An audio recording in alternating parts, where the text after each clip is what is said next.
Hey, good morning. So what we did, we covered the cross product the other day. Okay, so we were interested in finding two vectors would be given. We're interested in finding a third vector that's going to be perpendicular to the given one.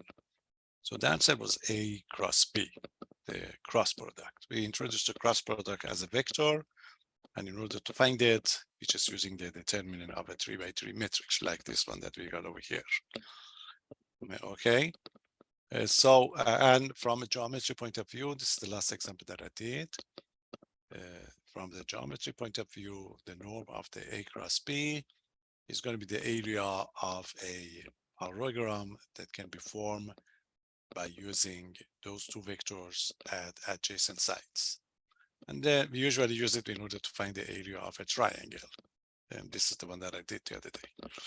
Now, there is another type of the product that related to the cross product.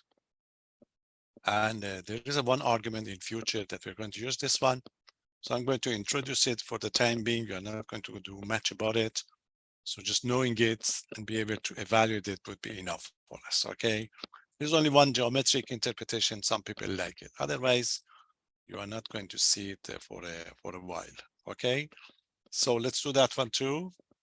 And then we try to get to the line and planes, see how far we can go with those, so that be able to finish these preliminary parts.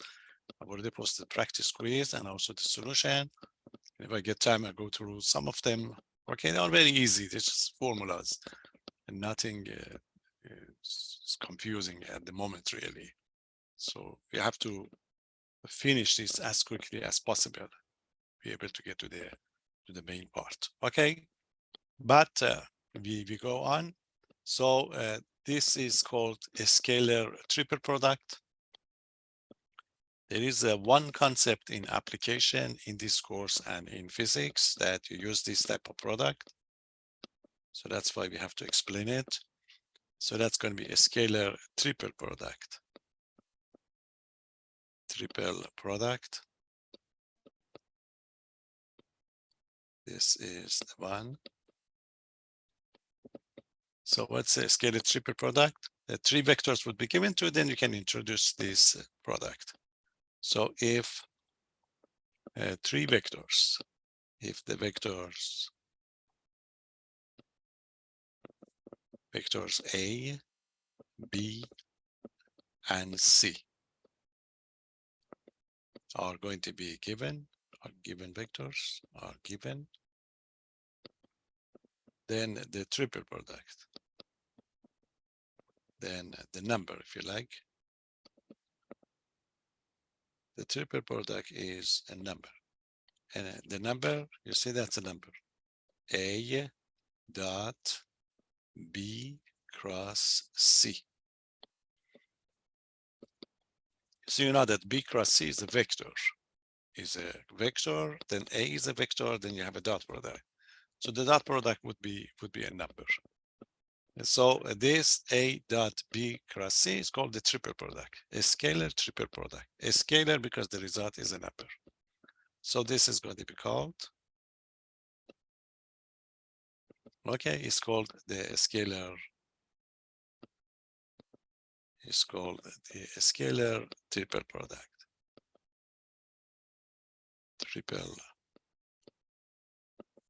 Triple product of A, B, and C. So that's a definition. Now, if you want to find it, you know that you have to find the B cross C first. B cross C, you're going to find it by using that determinant of a matrix that we talk about. But if you put them together, they give you a nice tools. Okay, so let's change it to the computing format. So note that if the vectors would be given in coordinate form. So if the vector A is going to be A1, A2, A3, that's a coordinate of the A. Then you call the coordinate of the B to be B1, B2, B3. Okay, and the coordinate of the C is going to be C1, C2, C3. Okay, if this is going to be the case, we can show that. I mean, we can find it one by one, but this is nice to know that the A dot B cross C would be determinant of this matrix. You see, it's very much like the cross product. In the case of the cross product, you have IJK here because the result was the vector. But in this case, the first row would be just the component of the A. The second row would be the component of the B, and the third row is going to be component of the C. Okay, so that gives us an easy formula to find A1, A2, A3. So that would be B1, B2, B3. And that gives you the C1, C2, C3. Okay, so that's going to be easy formula to evaluate. So you need to know only this one, really. You don't need anything else. So just give you one example to be able to find it, or how we're going to find it.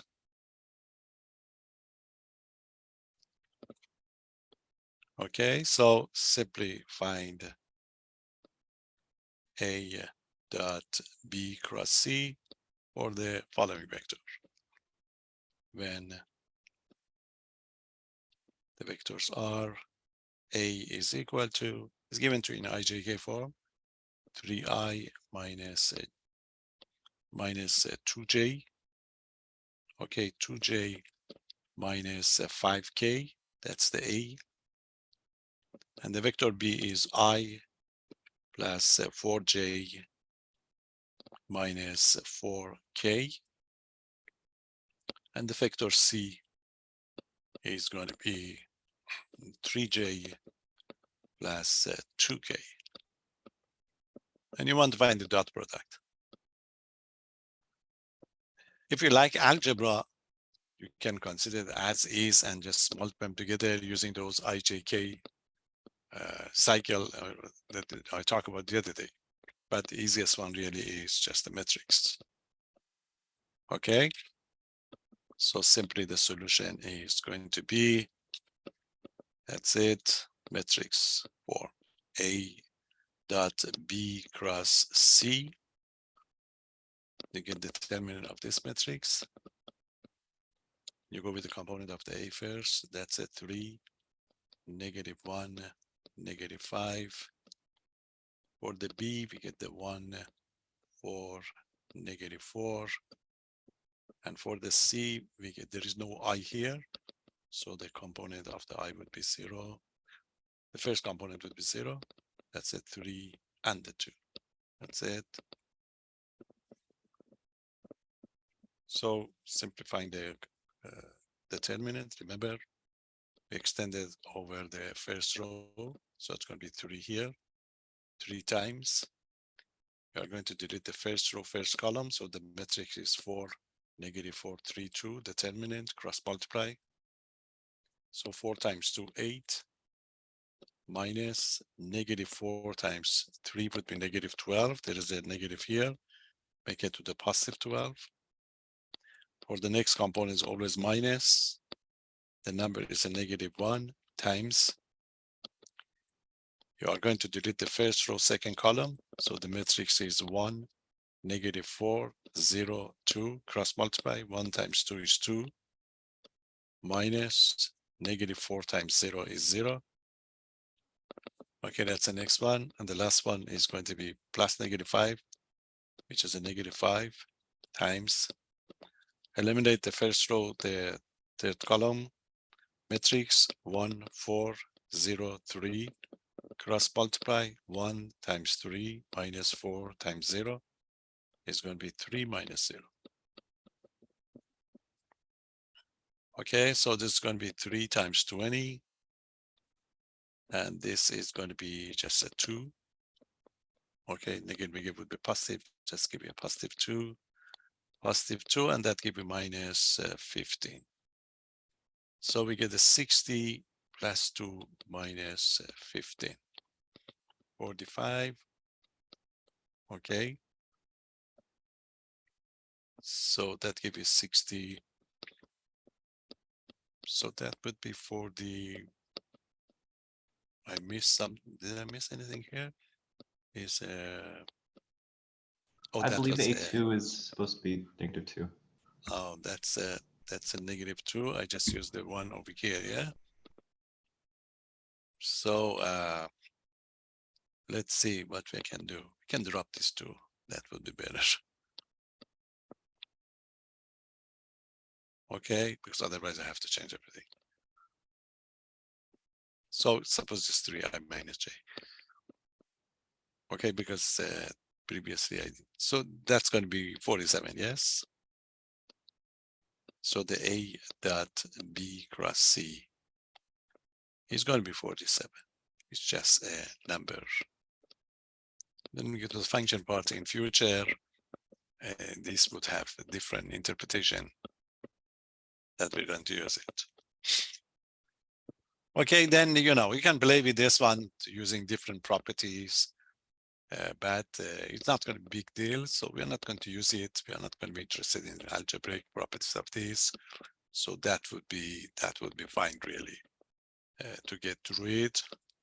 Again, when you get to the functions and you want to find the derivative of the functions, okay, we are going to have so-called vector functions. We use this type of formulas. So that's why we want to make sure that we are prepared for it. Okay, but there is a nice geometrical interpretation of this formula that it's of interest, and you may see it, and they may ask you to, you know, to find it and represent it and tell us what does it mean. And in fact, you have it in your practice quiz. So I give you that interpretation, that'll be that.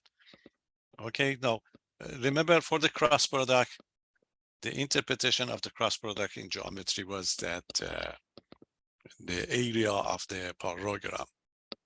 For the triple product, you are going to have a three-dimensional solid, and that gives you the volume of that solid. It's nice to know it. So let's check that, and you must know it.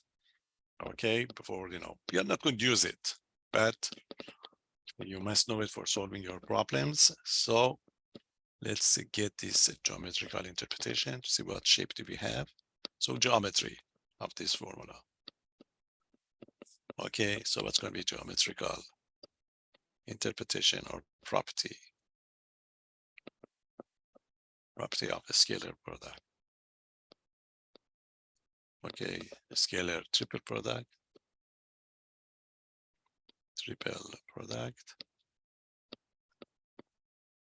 The interpretation is going to be, you see, when you use this three together, you are going to make a kind of, you see, if you have two vectors for the cross product, we get a parallelogram. That was the one that we did before. So what we are going to have is going to be a kind of, you see, if you consider this is going to be one of the vector, this is going to be the vector A, okay, and that's going to be the vector B. That's the A and the B in a two-dimensional. This is a situation they're going to have. So in three-dimensional, you are going to make this one as a box, if you like. So you can move this one up, and you make another one here. Okay, and another one here. So this is going to be, if I can make it right. Okay, so this is would be easier to, I'm sorry, I have to do it again. It's easier for me to do it in this form. Let's see, that's going to be the case.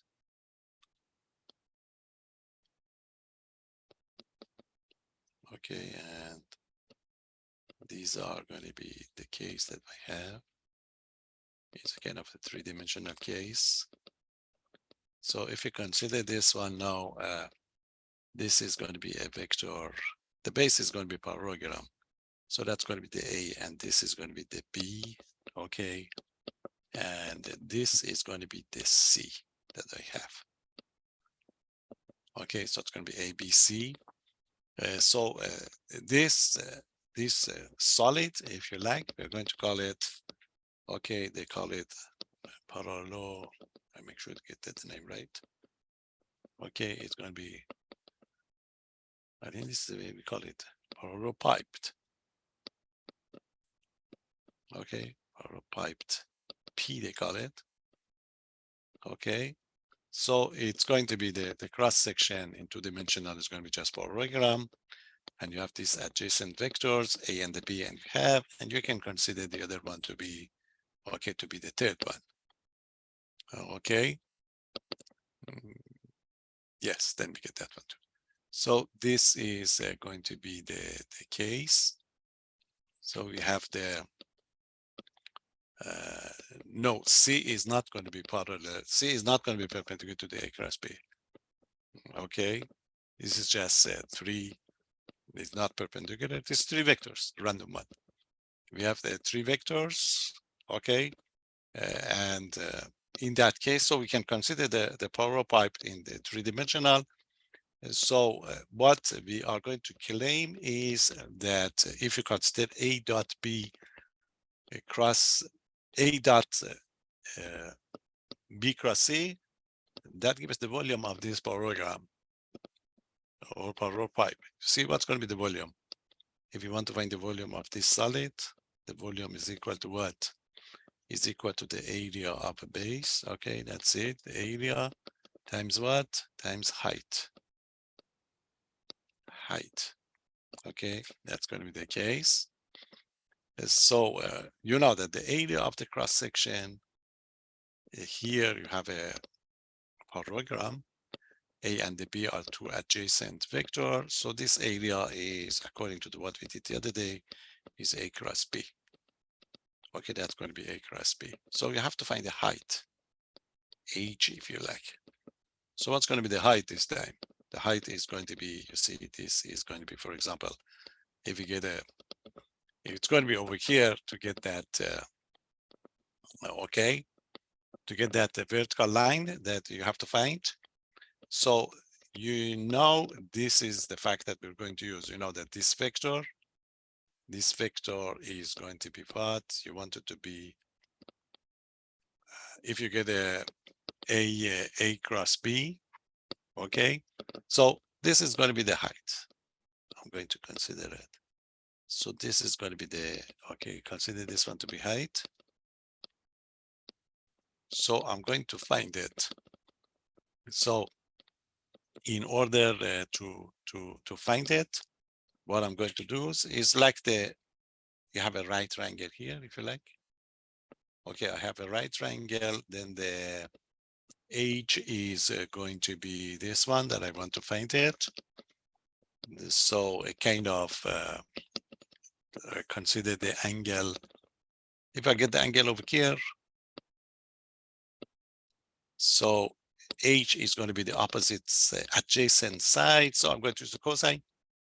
So if I get the cosine of the data, if you like, you see the cosine of the data is going to be, you see the cosine of the data is going to be the adjacent side, which is the,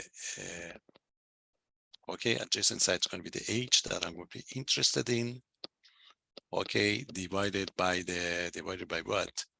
Divided by the hypotenuse. Hypotenuse in this case is going to be norm of the C. Okay, so if you cross multiply, so the H is going to be what? H is going to be the norm of the C times it by the cosine of the data. Okay, makes sense? So I go back and substitute. So then I'm going to relate it to this dot product. So what I have is the norm of the A cross B. That would be norm of the A cross B. Then I have the norm of the C times it by the cosine of the data. Okay, remember this formula? Remember the formula for the dot product? Remember the fact that the x dot y, you see the angle, I just reminded this formula, x dot y is the norm of the x times the norm of the y if you cross multiply, so that give x dot y, which is equal to the norm of the x, norm of the y, times the cosine of the angle in between. Now, if you compare them together, you will see it. You see, look at this formula. So one of the vector is going to be, I repeat that, and I conclude. So I have this one, and the cosine of the data. So you may consider this one as an x that I have over here. Okay. And this is going to be your y, if you like. So the result is going to be what? The result is going to be x dot y. X dot y. So this is going to be the same thing that I have. So this is going to be like a cross b, the first vector dot c, because that's the angle between those. You know that the dot product is commutative. So simply this means v is equal to, okay. So v is equal to the, that's it, the dot product that they're going to have, the triple product. Okay, it's going to be a cross b dot c. Of course, since it's the volume, you have to use the absolute value. Okay, so it's going to be the absolute value of a cross b dot c. So simply, the dot product can be considered as a volume of a parallel pipe, if you like. That's going to be spanned by three vectors. Okay, that's the most interesting argument or interpretation of this formula that you can have for the time being. Okay, it's nice to know, but we are not going to use it. Just knowing that the triple product would be enough. But when you be questioned at this level, at this quiz, maybe you are going to be questioned by finding the volume of the parallel pipe. Okay, any question? So just one example we can have, nothing else. But this quantity is going to be used as a formula in future. Okay, so let's give you the only example that we have. A straightforward one. So this is it. You may see it on the quiz. So that's it. We want to find the volume. And you have in your assignment, you know, when you do your assignment in that section, you can pick this one of those problems that you have to suppose to solve. Find the volume of that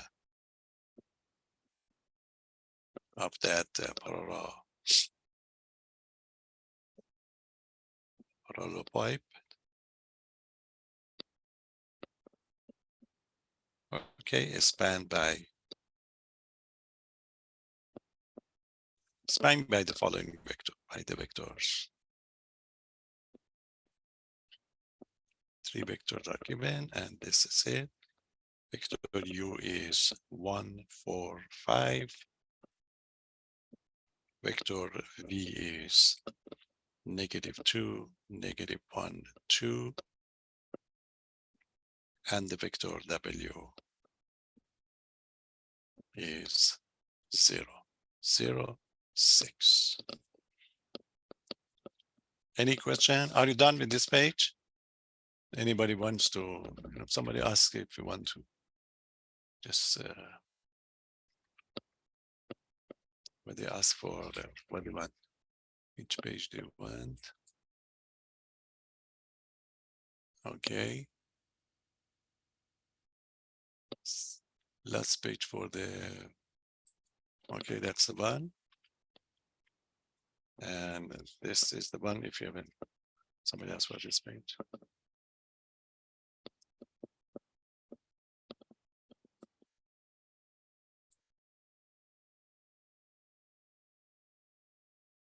Equation of the equation for the triple product. This is the one.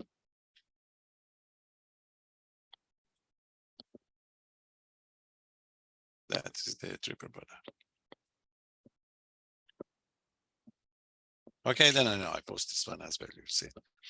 Okay, so there you are. You know what to do. You have the formula, you have to find the dot product in any order, it doesn't matter. So the solution simply is going to be The volume is going to be volume of the absolute value because it must be a positive number. You can write down in any order you like, U dot VW. The answer would be the same if you do it in any order. Okay, just to write the formula, U dot V cross W. Okay, determinant of a matrix. So 1, 4, 5, -2, -1, 2, 0, 0, 6. You find the determinant and you're done.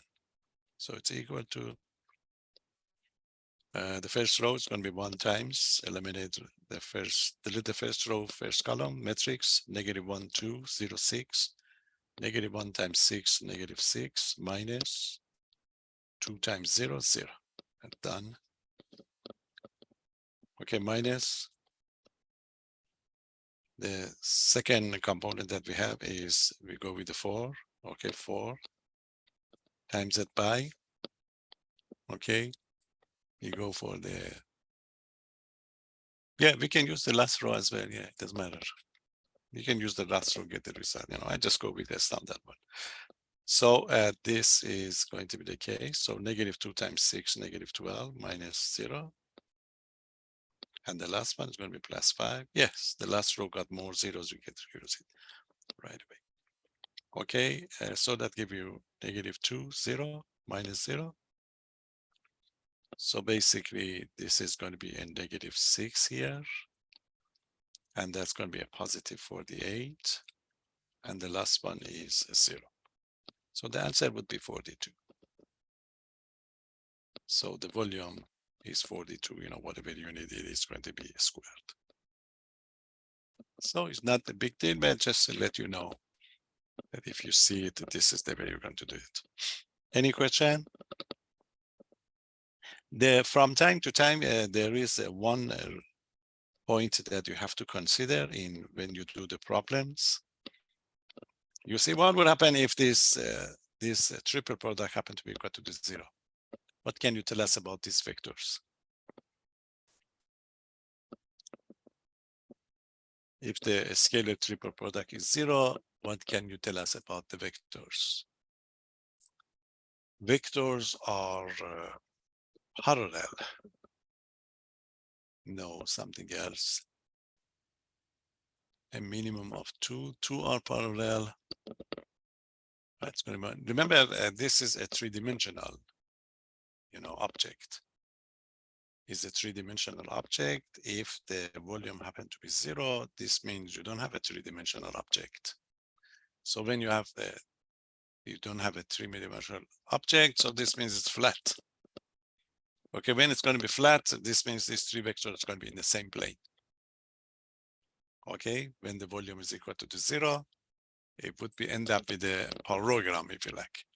So we can, you know, generally say that these 3 vectors are going to be lying in the same plane. Okay, it's not bad to know this. So note that the U dot V cross W in general is equal to 0 if and only if you flat it in, you're going to be in plane. U, V, and W, all of them are going to be in the same plane. Lie, if you like, in the same plane, in 2-dimensional. So that's, you know, the conclusion that you can have. Okay, so we're done with all these operations that we need. Okay, description of the vectors, and then we get to the main thing that we are going to be interested in really. We did everything for this 11.5. There are 2 important domains for the rest of the course that we're going to use, okay, in this course. So those are going to be equations. They are going to be lines and planes in 3 dimensionals. Okay.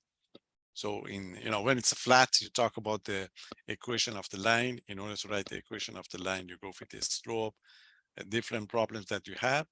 We are going to start extending those ideas in the case of the 3 dimensionals So this section is very important, okay, for the rest of the course. So you are going to use it from time to time. So get to know it, all the details of this section. 11.5. Not difficult, but this is going to be your tools, the domain. Okay, are you ready? Let's check the lines first. It would be nice we review our information in two-dimensional and we bring it in three-dimensional. So 11.5. Because the next chapter we talk about the function, the vector valued function, and we relate it to this. Okay, let's take the equation first. Equation, okay, equation of lines. Okay, in three-dimensional, in R3. You go back, you see what you have in two-dimensional, and then you are going to extend it into the three-dimensional. If you need any modification, you have to modify it. Okay, let's review two-dimensional. We know the equation of the line. Okay, recall that in two-dimensional, we call it two space. In two space, you know that you need a point and the slope. If a point, let's say x0 and y0, and the slope, and the slope m, okay, the slope and m are given,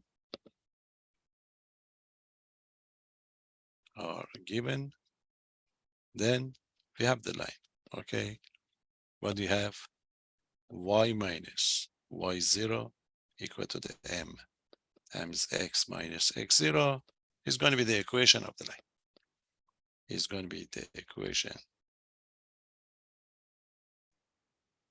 Okay, the equation of a line in R2. That's the situation that we have. You know that in general, if you want to draw a line, what do you need? You need a point. You see, if you give me a point, this is going to be x0 and y0. Then you start with the point and you draw the line. In order to draw the line, you need the direction. You see, you give me the direction, I give you the line.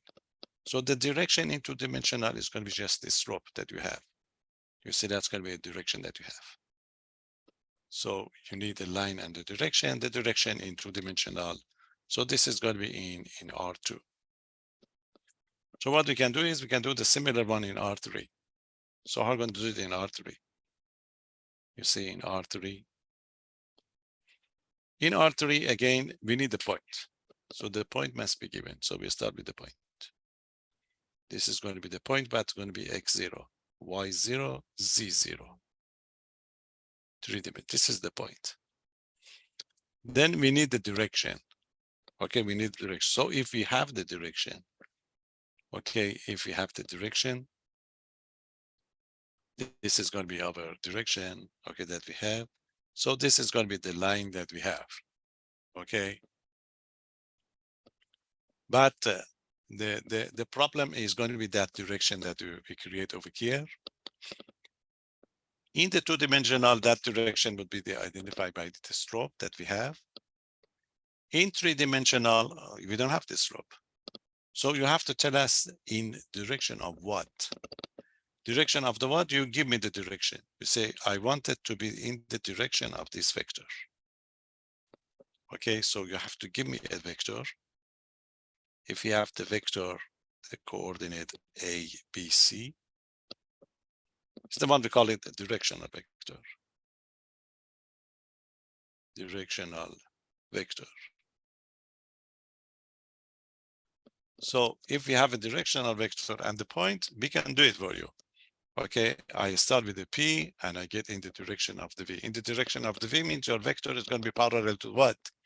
Your vector is going to be parallel to the, okay, to the given one.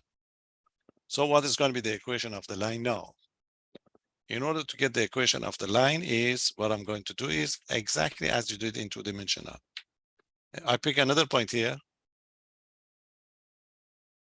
arbitrary point. I'm going to call it X, Y, Z, because that would be arbitrary point. So what I'm going to have is, I'm going to have, let's call this one P0. It's more popular to call it P0. So what I'm going to have, I have the vector, I'm going to consider the vector P0P. That's the vector over here. And this vector is going to be parallel to the directional vector, which is V. Okay, so this is going to be parallel to the V. So what do you know about two parallel vectors? What's the condition for two vectors to be parallel in three-dimensional? They are going to be parallel, okay. Cross product to be zero, no, that's, yeah, a scalar multiple of each other. So they must be a scalar multiple of each other. So since this is going to be parallel, so this means one of them is going to be a scalar multiple of the other one. It's going to be, so I'm going to write the P0, P. That is scalar, I'm going to call it T. It's going to be TV. Okay, since they are parallel, so there is going to be, for the number when T is a scalar. Okay, T is going to be a scalar. So that gives me an idea to be able to write the equation of the line.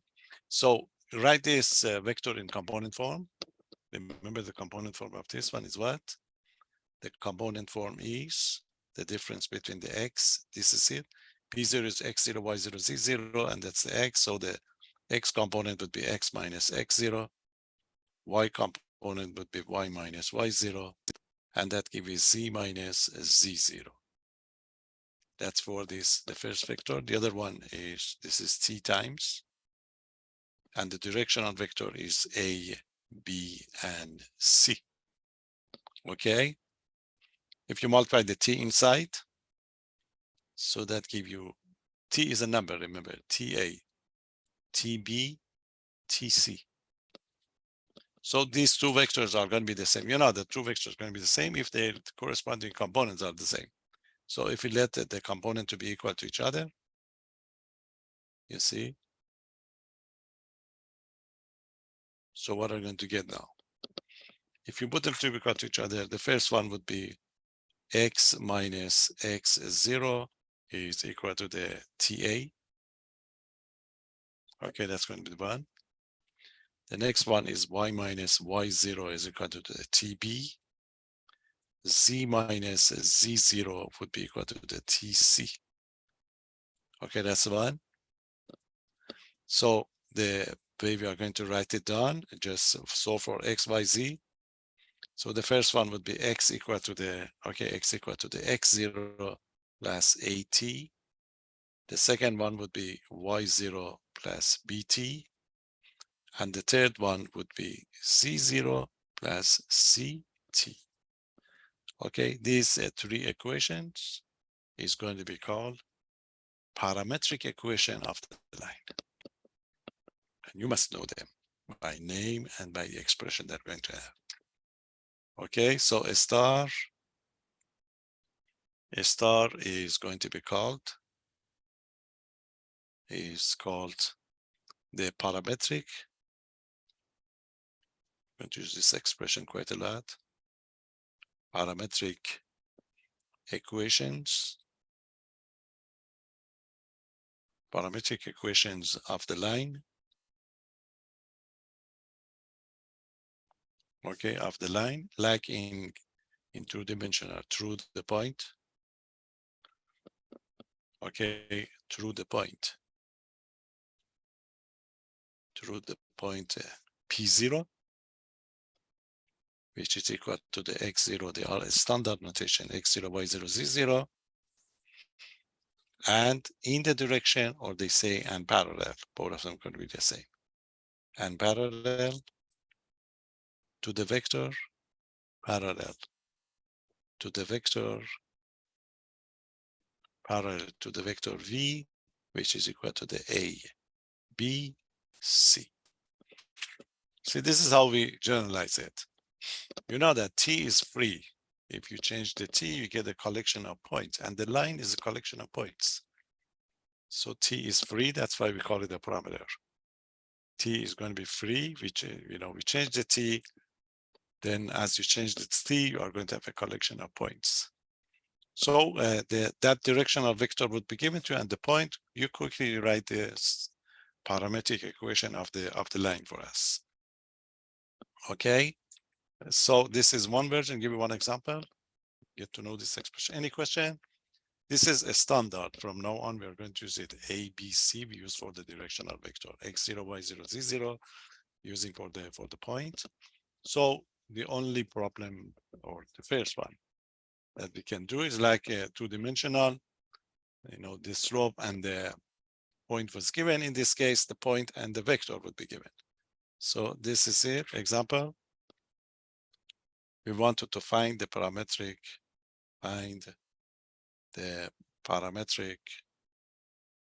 Again, you see them in your assignments. Just do one of them, and you will see one on your quiz. Find the parametric equations of the line. Okay, of the line passing. Okay, passing through the point. Passing through the point. Okay, passing through the point 1, 2, -3, and parallel, and is going to be parallel to the vector,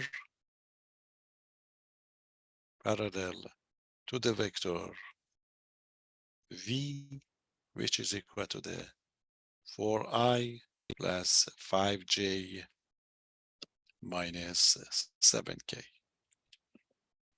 You see, that's a standard form. You label your information, you have your formula, substitute, and then you're done.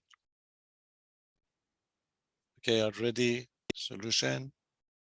Information points, we call it P0.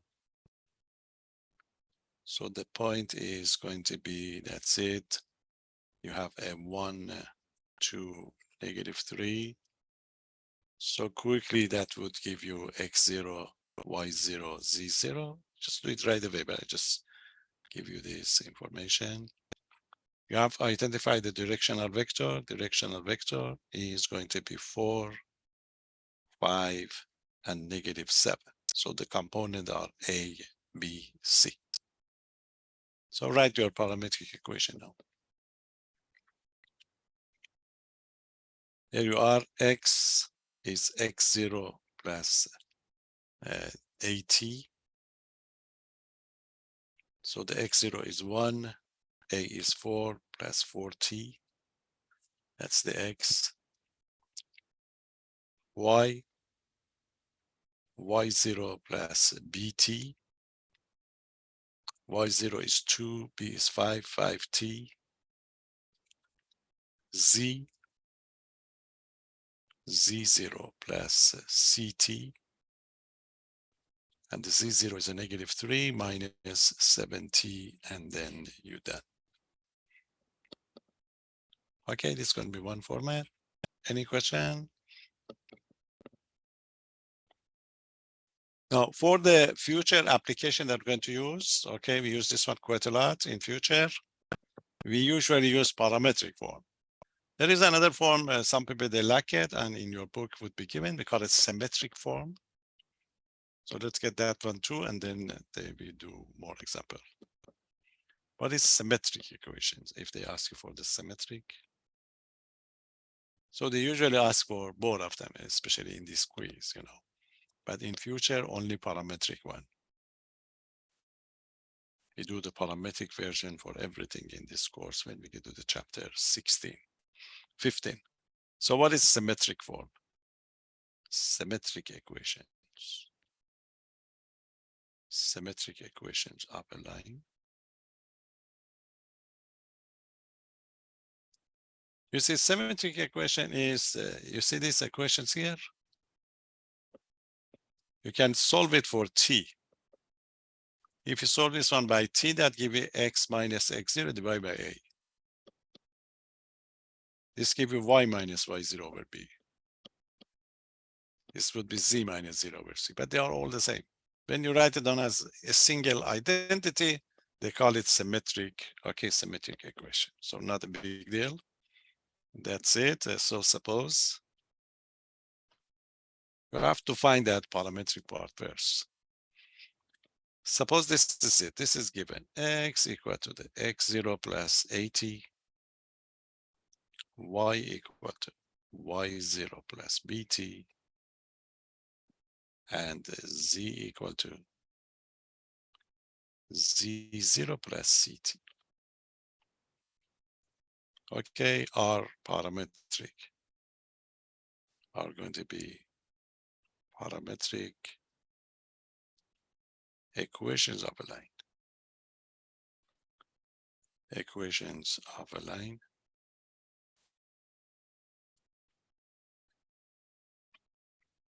Okay, with the fact that, we assume that the A is not equal to 0, B is not equal to 0, and C is not equal to 0. Because you want to divide it by A, B, C. You want to make sure that they are not 0.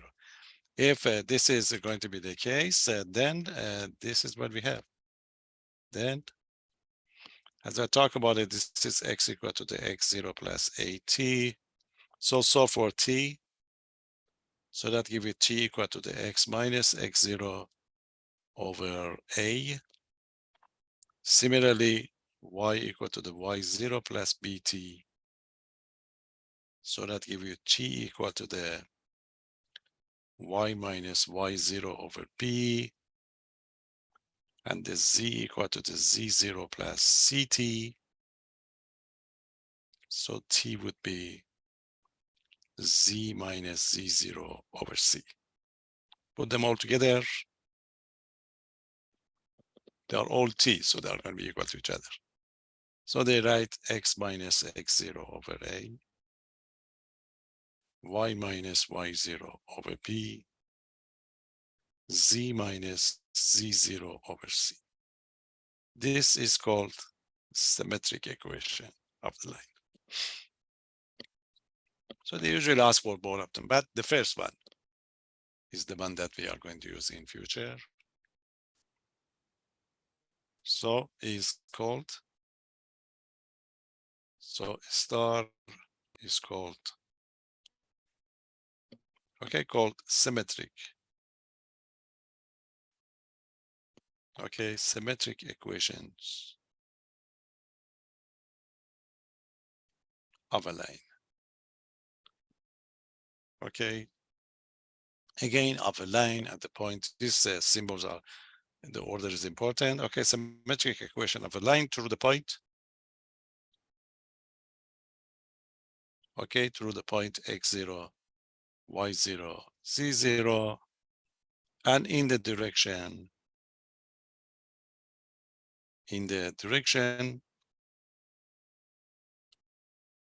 of this vector. Directional vector is v equal to the a, b, and c. Okay, so easy to find. And mostly, we find the first one, when you ask, because they usually ask people to give us both of them.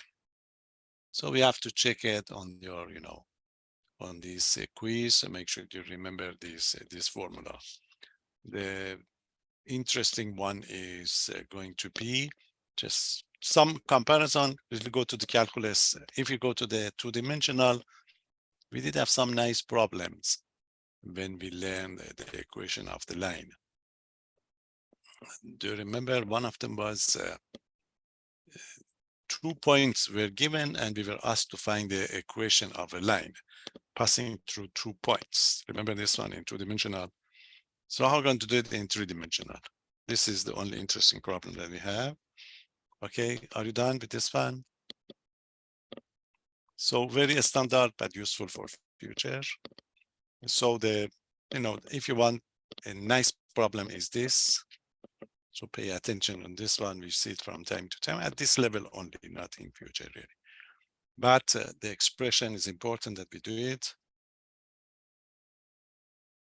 You're going to get the integral of a function in future. We call it path integrals. Okay, integral depends on the direction that you're going to have. Your direction can be a circle, ellipses, etc.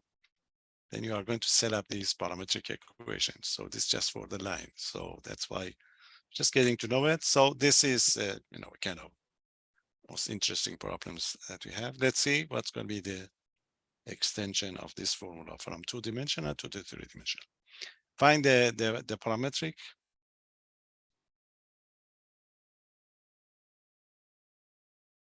Parametric and symmetric. And symmetric. Parametric and symmetric equations of, of a line through 2 points. Of a line, of a line through the points.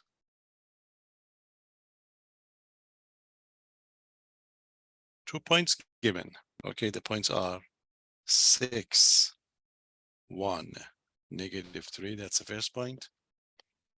And the second point is 2, 4, and 5. You want to find the equation of a line passing through 2 points. That's it. This is the way you do it. You know that in 2-dimensional, we need this slope. And we can find this slope in 2 points I've given to you. You just y2 minus y1, x2 minus x1, you're going to find it. In 3-dimensional, now you need a point and a directional vector. Point, you have 2 points, you can pick one of them. How about directional vector? Any suggestion?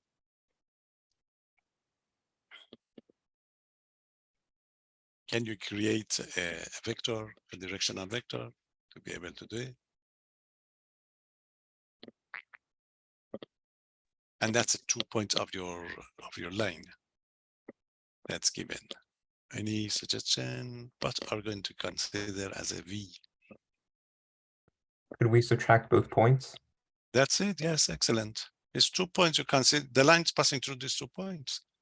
So by these 2 points, we can find the, we can find the component form of a vector or line segment passing through these points, and we call it V. It's like the slope. Okay, and then we have a point and the vector, and yes, very good. So this is, again, it's used from time to time. You just want to get to know it to see how you create those vectors yourself. Okay, there you are. Pick one of them, label it. It doesn't matter which one. I'm going to check the first one. I'll call it P0. I'm going to keep this one for that part. Okay, so I'm going to call the other one as P1, for example. I call it P1. Remember, they are points. Now I'm going to introduce the vector. I can consider V to be P0, P1. Remember, these vectors are going to be parallel. When we get in, everything would be parallel to the V, so it doesn't matter. So you fix the V as P0, P1. You know that you have to get those in component form. Difference between those coordinates. So it's going to be 2 minus 6, 2 minus 6, 4 minus 1, and the 5 minus 3 minus -3. So that would be our vector. So if you simplify it, that gives us what? That gives us it's a -4. We have a -4 here. That's going to be 3. A negative positive, so that make it into 8. That's it. So you consider this one to be your directional vector. Okay, so this is going to be your ABC. And then be able to get it. Any question? So because this is going to be used in future, I just want to give you a hint of what we are going to do.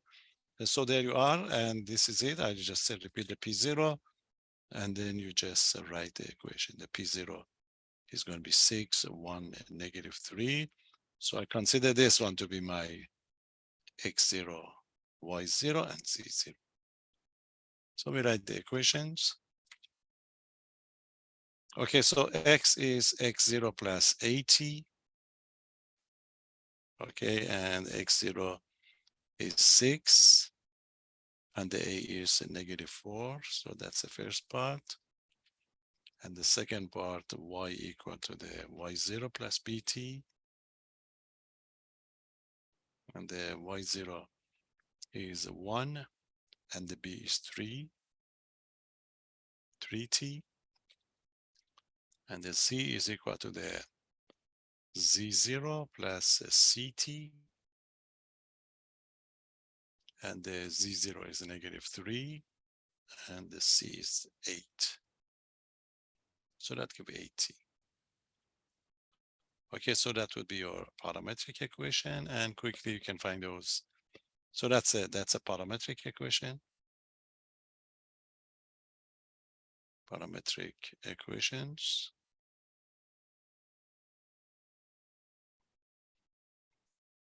And simply the symmetric one is going to be like the one that we're going to here, say x minus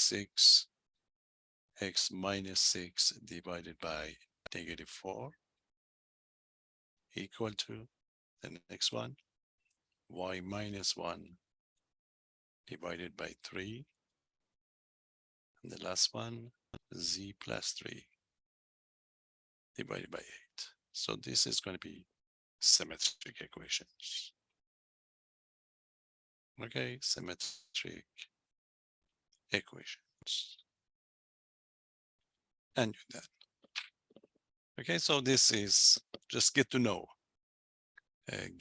this, to be able to take care of it. Any question? So you have, you can go on, and you have some problems that's going to be very much parallel to the whatever you did in two-dimensional. So you are going to be interested, for example, to see how if two lines are going to give into in three-dimensional, how you can describe them to be parallel, perpendicular. Everything you want to do, you do it with the directional vector. In the case of two-dimensional, you go with the slope. You say two lines are going to be parallel if they have the same slope. Okay, in this case, slope would be replaced by a directional vector. So if you want to consider if the line is going to be parallel or perpendicular, you're just comparing your directional vector to get these numbers true. Okay, so I'll just give you a couple of them, just get to know them, and we usually give you one and we ask you a couple of these together. So I just give you some problems, more examples, otherwise we're done at this level. We are not going to do anything else with the lines, and we need it for future. Okay, just refreshing your memory. For example, you did have these type of problems in two-dimensional in your algebra course. You see like this, is exactly the same one in algebra. Is the line, okay, the line through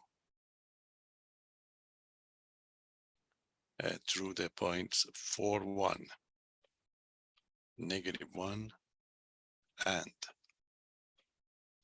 2, 5, 3. That's one line going through 2 points. Perpendicular. Okay, perpendicular. Perpendicular to the line. Perpendicular to the line through line through these points. -3, 2, 0, and 5, 1, 4. You see, we did have this type of problems in two-dimensional. You see, in two-dimensional, you compare the slope. You know that the slope of one of them must be what? Opposite of the reciprocal of the other one. But over here, you're just comparing using the directional vector. You see, the slope would be replaced by directional vector. So you have to find the directional vector of the first line and the directional vector of the second line. Then you compare those directional vectors. If they are perpendicular, so this means the line is going to be perpendicular. And you know that two lines are going to be perpendicular if okay, if the dot product is equal to the 0. So this is going to be the version that we're in. Okay, any question? And we already talked about it. As soon as we get 2 points, you can find the directional vectors quickly. So we do the directional vector of the first one first. So you have the points, it's a 4, 1. You don't need the equation, you just need the directional vector. So you have these 2 points. So get the directional vector V, the difference. The second minus the first one, 2 minus 4. 5 minus 1. 3 minus -1. Okay, get the other side is a -2, 4, 4. That's a directional vector for the first vector. Okay, question? Find the second one. These are the points. So your points are -3, 2, 0, and 5, 1, 4. Get the difference. Call it a new vector. You may call it V, U. The differences is going to be 5 minus -3, the first component, 1 minus 2, 4 minus 0, which is negative, positive, so that give you 8, -1, and 4. So these are going to be your directional vector. Okay. Now you want them to be perpendicular, so we have to compare these two together. And you know that 2 vectors are going to be perpendicular if their dot product happen to be equal to the 0. So this is it. We say that that's it. The lines are going to be, the lines are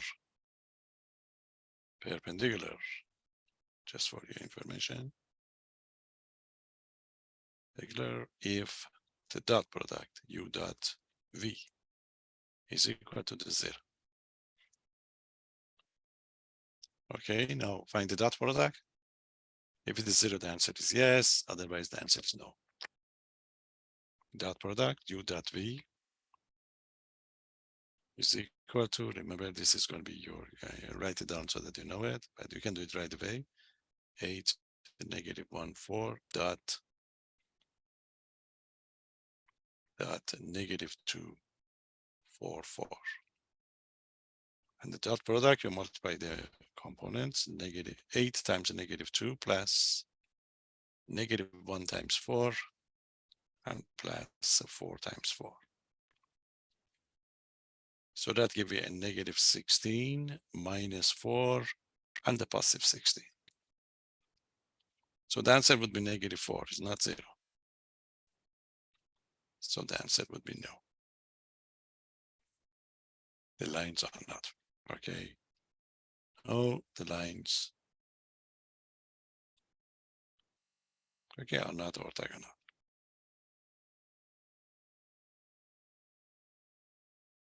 So, you know, this is just to remind you that how you can describe these problems to get through it.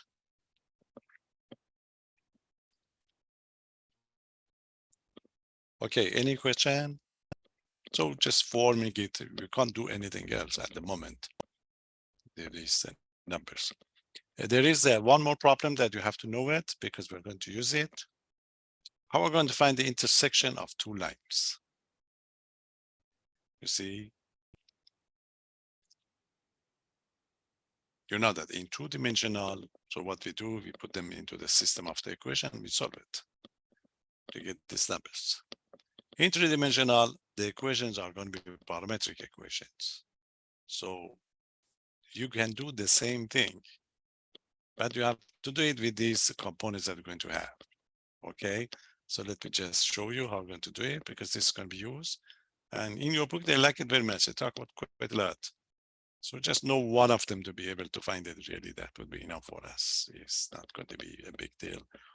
We have to know it, to be able to handle it. Okay. Example. But we are not going to use it in future.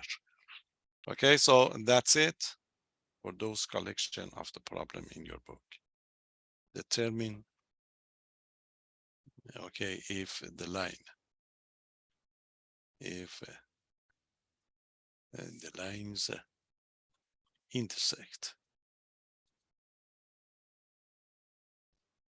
Okay, intersects. Then they say, if so, find the intersection point. Find the point of intersection or intersection points. Point of intersection.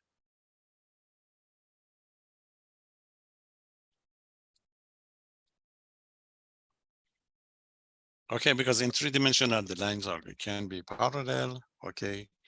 They can intersect each other or they can be skewed, we call it. Means, you know, they are not going to be parallel or they are not going to be intersects. So there's going to be three cases. So this is it. You get group of them quite a lot in your book. You know, it's not a big deal. Just do one of them would be fine. So the line, the first one, they call it L1. This is the equation. They give you parametric equation, 2 minus 4t, y equal to 1, z equal to 1 plus d. That's the first line. They give you another one. Okay, L2, x equal to, it's going to be negative 4 plus. You cannot call t this one again. You have to use different parameter. So the parameter that they usually use is s or anything else. It doesn't matter. T1, T2. Okay, it doesn't matter. So I use the lowercase s. So negative 4 plus 2s. And the y is equal to the 1 plus s. Okay, and the z equal to 5 minus 2s. You see, you want to get the intersection of these. You know that the t and the s are free. In both cases, they are parameters. So t can be any number and s can be any number. When they intersect, so this means there is going to be a common value for the t and the s. You know that when you put a number for the t, we get points for any value of the t. You get 1 point here, 1 point here. Intersection point is going to be a point that's going to be on both graph. So you have to check to see if that value is possible. So what you have to do, you put them into this one system of the equation. You select this one. Okay. So what you are going to do is you have to solve for t, for that particular numbers that we have. Okay. So let's say solve for t and s, the following systems. So this is what you have. You let the x to be equal to each other. That give one equation. 2 minus 4t equal to the negative 4 plus 2s. The x are the same. Because if you get 1 point, that point might satisfy both equations. Okay, and you let these two be equal to each other. So it's a 1 equal to the 1 plus s. Okay, and you let the last one to be equal to each other. 1 plus t to be equal to the 5 minus 2s. So you have to solve this system of the equation to get s and the t. You know that you have two variables, but you have three equations to get through it. Okay, that is going to be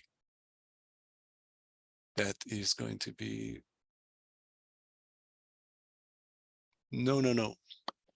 Somebody asked for the textbook. No, we don't. You don't need any. Just somebody asked about the textbook. You see, and no, We don't do any online activities.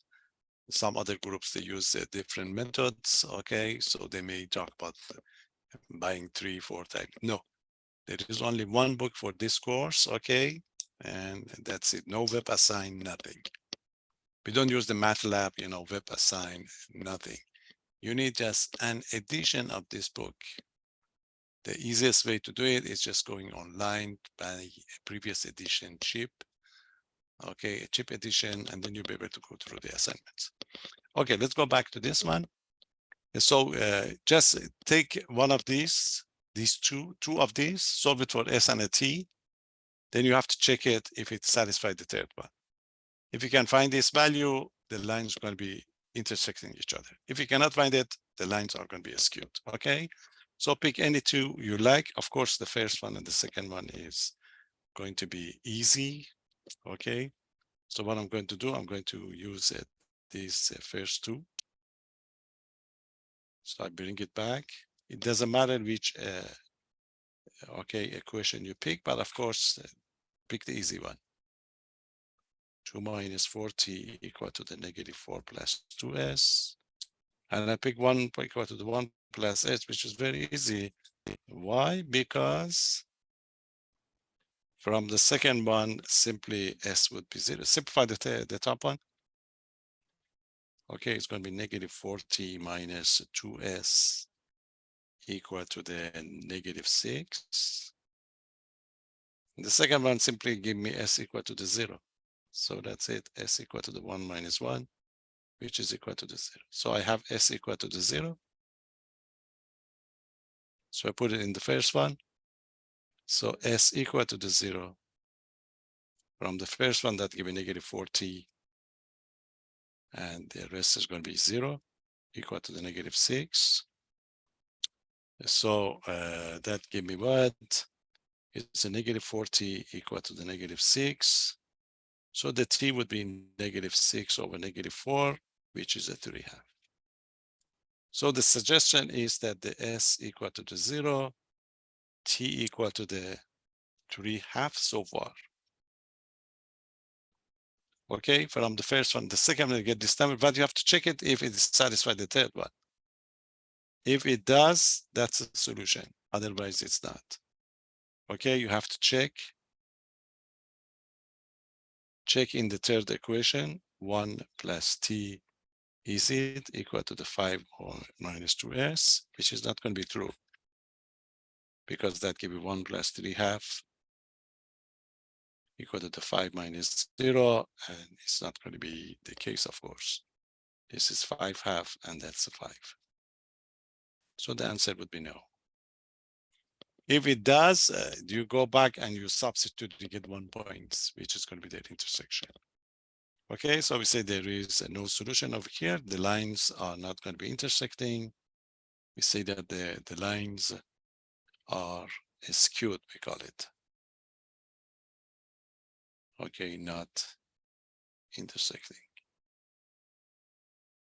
So, if you see this type of problems in your book, that's going to be the one. Again, not big deal. And we are not going to use it when we get to the notion of the functions.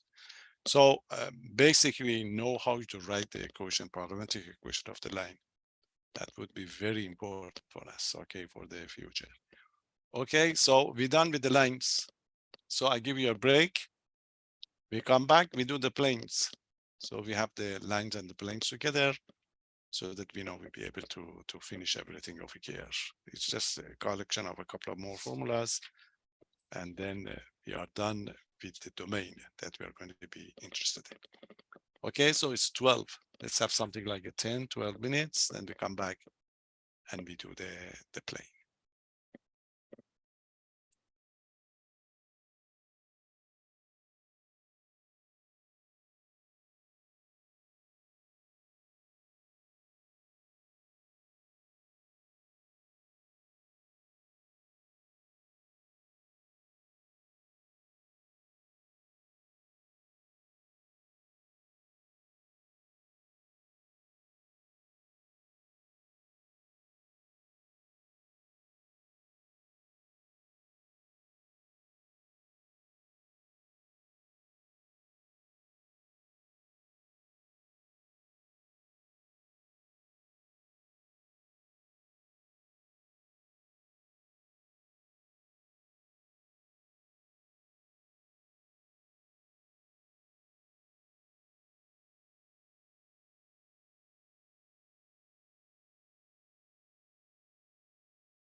Okay, any question so far? So we're done with the equation of the lines. Okay, as you see, we're just generalizing the idea from two-dimensional to three-dimensional. And as I talk about it, we are going to working with the parametric equation of the lines. Just make sure to remember these expressions that the stroke would be replaced by a directional vector. So whatever you want to do, you have to have that directional vector first. Now, the next or the last domain that we are going to use is planes in three-dimensional. Okay, so this is it. Check to see how we're going to write the equation of the planes. It's very important domain for integration in future. So you should be able again to talk about the equation of this and the properties. So planes in R3. See, that's going to be the one. You see, the situation is, when it's when you are in two-dimensional, for example, this one, you see, this is going to be just a flat. If you put it on the desk as is, it's going to be just a two-dimensional. So if you just move it up, then they give you a three-dimensional solid. So these are going to be the expressions that we're going to use, or the planes that we're going to have in R3. So we want to know how we're going to find the equation of the plane. So you see, if we consider this piece of paper, various pieces in three-dimensional, if you want to find the equation of these planes, so what we need to know is we're going to fix one of these. You see, I fixed this one. I said this is the plane that I'm going to be interested in. So to fix it, you need, so look at this. So if this is going to be a plane, if you like, in three-dimensional, so what I'm going to do is I'm going to fix this one by, you see, if you want to fix it, we fix it by a kind of a vertical line. See, I pinpoint on the plane, if you like. If I pinpoint on the this plane, there's going to be the base here. It's going to be the point. It's going to be P0. So I have the P0, which is going to be again X0, Y0, Z0. This is the point. Then I need a kind of a direction that we are going to have. I need a line which is going to be perpendicular to the plane. This line is going to be called the normal line. So it's going to be a vector. So this vector would be denoted by N, and the coordinate would be identified by ABC. So in the case of the line, you need the directional vector, we call it ABC. In the case of the plane, you need a normal vector, okay? This is going to be a normal vector. So let's see how we're going to find the equation of the plane. Again, the equation of the plane is going to be the collection of the points in the plane. So what we can do is we can pick a point. Okay, so I'm going to pick a point here. So, arbitrary point, I call it the point P. Okay, so I have the point P. It's going to be arbitrary, so the coordinate of the point would be X, Y, and Z. And this point is going to be on the, on the plane. So I want to find that equation, a relationship. The relationship we're going to find, I'm going to consider this vector again. Okay, the vector going from P0, okay, P0 to P. So this is going to be the vector. So what do I know about the vector? I know that this vector, of course, and the normal vector are going to be this vector, and normal vector is going to be orthogonal. I can find the equation of this vector as we did it before. This is going to be P0P. So the component form of this vector is going to be what? The difference between the components. So that give me X minus X0, the first component. Okay, I have the Y minus Y0, the second one. Then I have the Z minus Z naught, This is going to be our third component. So what I know that this and normal vector, they are going to be orthogonal. So I know that the normal vector n that I introduced is going to be perpendicular to the P0 P hat. That's it, P0 P. And we know that two vectors are going to be orthogonal if the dot product is 0. So that would implies that the dot product n dot P0P, sorry, the dot product must be equal to the 0. So let's get the dot product. So that give you A, B, C for your normal vector. Dot P0P, that is the vector, x minus x0, y minus y0, z minus z0. This must be equal to the 0. So the dot product, you multiply the component together. So that give you A times x minus x0 plus B times y minus y0 plus C times z minus z0 is equal to the 0. Nice. This is the equation of the plane. Okay, so this is going to be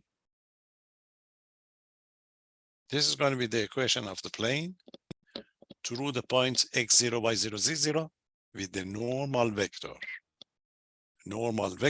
of n equal to the ABC. Okay, so this is going to be called a star. I'm going to call it a star. So a star is the equation. Okay, it's going to be the equation of a plane. Okay, the equation of the plane at point x0, y0, z0 with the normal vector,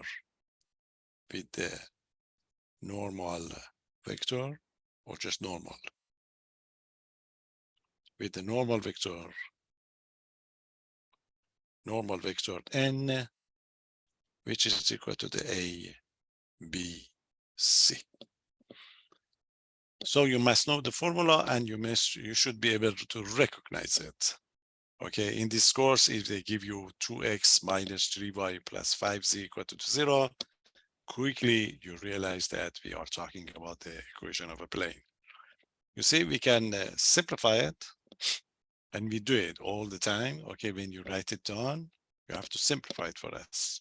So let's see what would happen if you simplify it. So one can simplify. Okay, can simplify the equation. So if you simplify the equation, what's going to be the result? See, ax, this is going to, you get the ax, you get the by, and you get the cz. But there are going to be the leftover of, so it's going to be minus. You see the numbers, minus ax0, minus by0, minus cz0. They are numbers because then a, b, c, everything. So we usually denote everything here is a number. If you denote it by d, so the conclusion would be this one, ax plus by plus cz plus d equal to the 0. This is mostly the way you are going to see it. Okay, if the information is given to you, substitute and you simplify it, you get the last part. Or if the last part is given to you, you must know that this is the equation of the plane with the normal ABC. Okay, so this is the equation. The equation of a plane. Equation of the plane with the normal with the normal vector n equal to a, b, c. Okay, so that will give you an idea of the type of the equation that you have. You know that in two-dimensional, when z equal to 0, this is the equation of a line. But in three-dimensional, this is going to be the equation of a plane. It's going to be the equation of the plane. ABC would be just the the normal that we have. Okay, so you have to memorize both of them or know both of them that you're going to have. For the time being, information would be given, you substitute to get the equation of the plane. You are not going to do anything else for the time being, but in the application in future, this would be given to you, equation of the plane, and they ask you, when we get to the integrations, we do quite a lot with this domain, if you like. Okay, any question? So problems, very standard. Just give a couple of them that you may see. Okay, so let's see what type of problem do you have. So don't be surprised if they directly give you the information on the quiz and ask you to write the equation of the plane, because we don't have anything else. So that's the first one. There is one interesting one I'll give you in a minute. So let's start with the standard. Find an equation of the plane. Okay, equation of the plane. Equation of the plane passing through the following. Passing through, you know that you need a point and a normal vector. Through the point,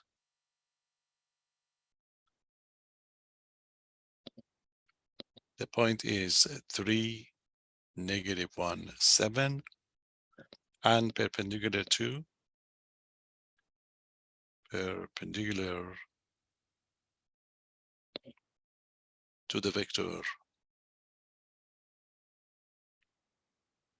perpendicular to the vector 4, 2, -5. That's it. So you know that you need a point, the point is given to, and you need a normal vector. So both of them are given. Label the information, get the formula, simplify it, you're done. So that's very standard. So I'm going to label the information. I have the point. This is my P or P0, which is a 3, -1, 7. So these are going to be the X0, Y0, Z0 that I have. Then I have the normal vector. So N, the normal vector is 4, 2, -5. And this is going to be my A, B, C. Okay, so I have everything named. So write the formula, substitute, simplify. Plane, equation of the plane, A times X minus X0. You can do it right away. I just give you the formula first. B times Y minus Y0. C times Z minus Z0 equal to the 0. That's the formula. Substitute, simplify. A is 4. 4 times X minus X0 is 3. Done. B is 2. Times Y minus Y0, it's a -1. So double negative, we get to the positive. Okay, plus C. C is a -5. So it's going to be -5 times Z minus Z0. It's 7. Equal to the 0. Any question? But you are not done. Automatically, you have to simplify it. Okay, you have to do the algebra. Distribute it for X, 12, to Y, +2, minus 5Z plus 35, equal to the 0. You go on, so you have the 4X plus 2Y and minus 5Z then you simplify the number part. Negative 12 plus 2 would be negative 10. Negative 10 plus 35 would be plus 25. Plus 25 equal to the 0. This would be the final answer. Okay, you have to simplify to get these numbers done.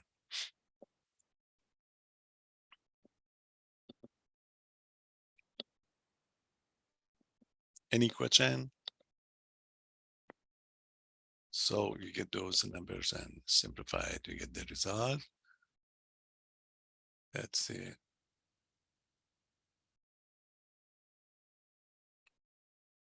The lines are going to be identical if they have the, okay, in your book, they use these expressions. If they have the same directional vector, mostly. It's like the parallel. It's like the parallel that you're going to have. So you probably have the initial points, and those directional one is one of these, a multiple of the other one. I think that's what I mean by the identical in your book. That's going to be the one, but not a big deal.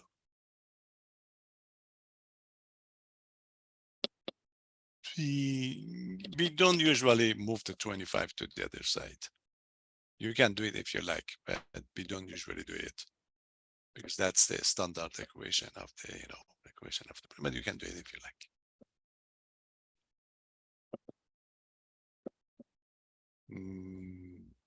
Yeah. That's the other vector to be. Okay, so this is it. We are the normal n, and you see it's given to you. That's the vector is given, so you have to pick. Yeah, the component of the normal vector is going to be your a, b, c. This is you have to go with that the given one. Okay, so that's very standard. But the big one, the nice one, is of this group. It's going to be the next example. Okay, just make sure you know this is very popular. Okay, very popular because that's would involve everything we did so far. So make sure you know this one. Okay, I think you have one in your assignment, one in your practice one. Let's practice this one to remember it. It's a very popular case. We want to find a plane passing through 3 points. You see, find an equation of a plane. An equation of the plane. Equation of the plane through. Okay, through the points. 3 points. I label it P1 is 1, 2, negative 1. P2 is 2, 3, 1. P3 is going to be 3. Okay, 3, negative 1 and 2. That's a very popular example of the type of the problem that we have in this section. You want to find an equation of a plane passing through 3 points. You know that in order to get your equation, you need a point. It doesn't matter, you have 3 points. You can pick any of these points as your P0. It doesn't matter. But the important part is the normal vector. So you need a normal vector to be able to do it. You see, let me just give you some idea of, you see, I have the point. It doesn't matter, you can graph it if you like, but it doesn't matter really. So I have the 3 points. Look at this one. This is my P1. So this is, for example, my P2, P3. This is a P2. This is the way I did it. You see, these are 3 points that we have. So what we would like to do, we'd like to find the equation of a plane passing through these 3 points. So I need a point. So the point is easy. I have 3 points. So I can pick one of them. Okay, so for example, I can pick the P1 to be my P0.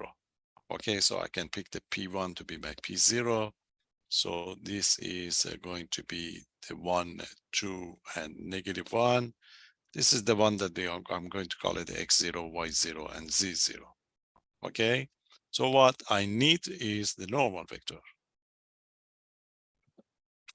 Any suggestion?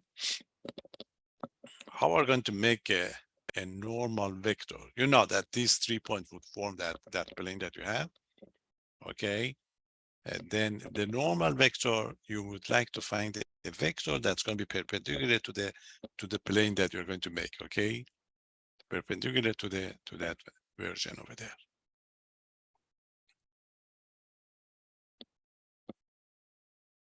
Any suggestion? As I put it over here, you see you get these lines here, P1, P2, P1, P3. So yes, yeah, that's the point. So whatever you find that you see that line is going to be perpendicular to every line on your plane. Okay, so if this is going to be the normal vector that I have, okay, if this is going to be your normal vector, this is going to be perpendicular to any. Yes, Kelly, you're right. You see, this line at least must be perpendicular to the P1, P2, and perpendicular to the P1, P3. So if you consider these two as a vector, so what you would like to do is, yes, as you would like to do, you would like to find a line, a vector that is going to be perpendicular to the two given one. And we know that vector must be the cross product of these two vectors over here. Okay, so that's one application of the cross product that we talked about it before. So the normal vector is going to be perpendicular to any vector, okay, any vector, you know, inside your plane. But you already got two of those vectors, P1 and the P2, okay, P1, P2 and the P1, P3. So that's it. So you realize that your normal vector can be the cross product of the P1, P2 as a vector cross P1, P3. And we already talked about it. The cross product is going to be a vector that's going to be perpendicular to both. You know that A cross P is perpendicular to the A and to the P. Okay, so this is going to be the case. We know that this is going to be perpendicular to the P1, P2, and this is going to be perpendicular to the P1, P3. That's it. So that's going to be, so what you have to do is you have to find these vectors. Remember, they are points. So you have to find those differences to get the vectors and get the cross product by using the formula, the determinant, and at the end you come back and you do the job. Okay, they like it because you have to do whatever we did so far to be able to find. Okay, any question? So there are a couple of places, other places that we're going to use this fact of the orthogonality. Okay, so let's go on, find these. It doesn't matter which one are going to pick, but you have to be consistent. The way I did it, you can switch it, use any other starting point to get the same answer. Okay, let's find these vectors first. We have the P1, P2, the difference, P2, P1, P2, 1, be consistent with the direction they pick, 2 minus 1, second component is 3 minus 2. That's going to be 1 minus negative 1 over here to make it a positive 1. Okay, so 1 minus, that's going to be positive 1. So your vector is going to be 1, 1, 2. So that's going to be P1, P2. Repeat it for the P1, P3. The differences, P1, P3. Vectors, the difference, 3 and 1. 3, 1, so that gives us a 3 minus 1. Okay, negative 1 minus 2. And we have a 2 minus negative 1, which is going to be a positive 1. We say that's going to be 2 minus negative 1, make it to the positive 1.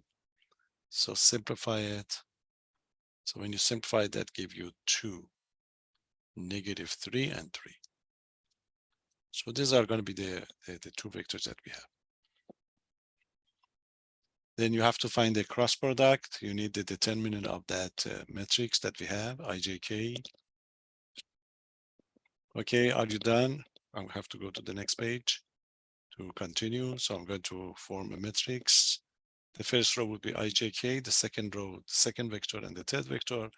I find the determinant that give me the normal vector. Okay, so this is going to be your normal vector. So the n, which is going to be the cross product, is going to be the determinant. So the first part is going to be I, J, K. So that give you P1, P2.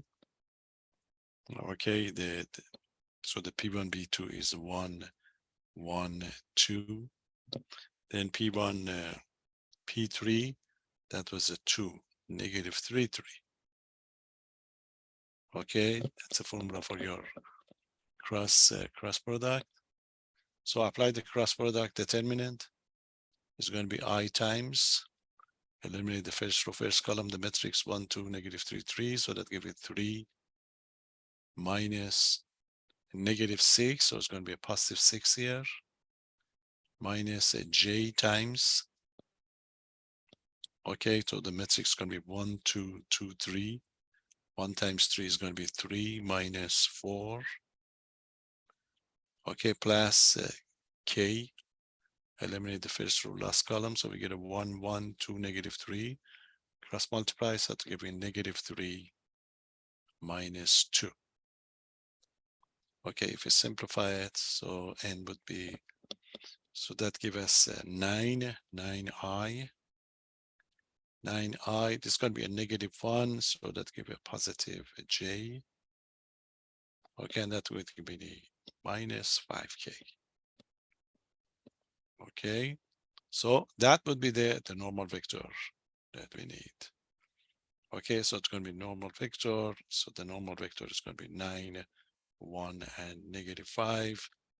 And you know that this is going to be your ABC in the case of the plane. Okay, and I take the P0, remember we take it to be P1.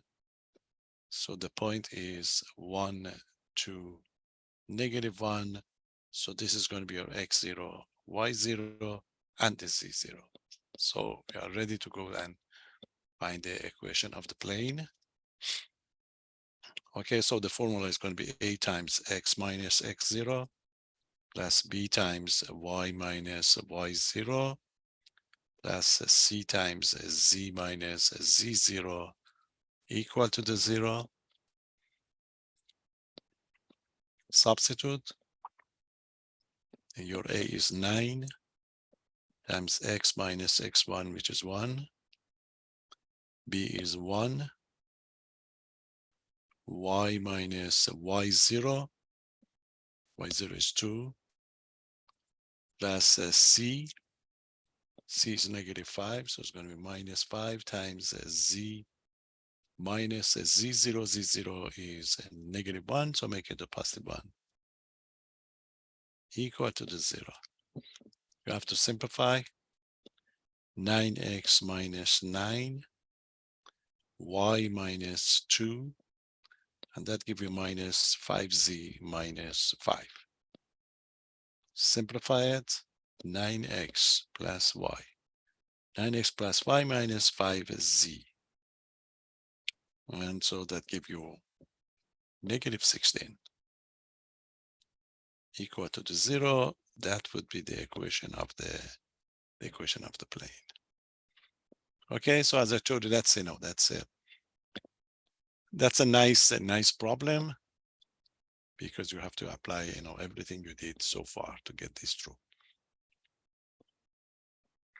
Any question?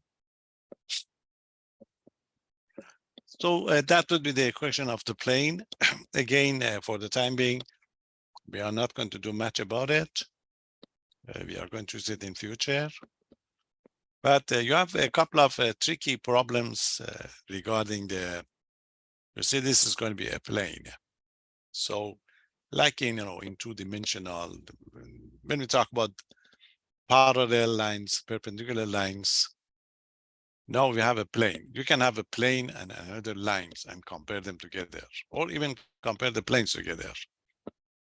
So I'm going to give you a couple of these problems, just give you an idea how you are going to check. Especially this next one is going to be used. So the plane would be determined, remember, by a point and the normal vector. And the normal vector is the one that's going to be perpendicular to everything on the plane. Now, this is one of those problems that we have to know. And this is going to be how two planes are going to be parallel. So what is parallel? Parallel planes. Okay, the parallel planes. Just think about it. Two lines are going to be parallel. What condition do you need? Okay, so if you think about it, you see this is going to be two different planes. The bottom one and the top one that I have over here. Both of them are parallel. If they are going to be parallel, what can you tell us about the, about the normals? Any suggestion? If two planes are going to be parallel, what would happen to their normal? Yes, Kelly, you're right. You see, the normal are going to be parallel to each other. You see, this is going to be the one. This is one normal for one plane, okay? That is going to be one normal for one plane, and this is going to be another normal for the other plane. Because they are parallel. Since they are parallel, so this means the normal must be parallel. And so let's see what will happen if the normal is going to be parallel. You know that two lines are going to be parallel, which is condition of two lines to be parallel.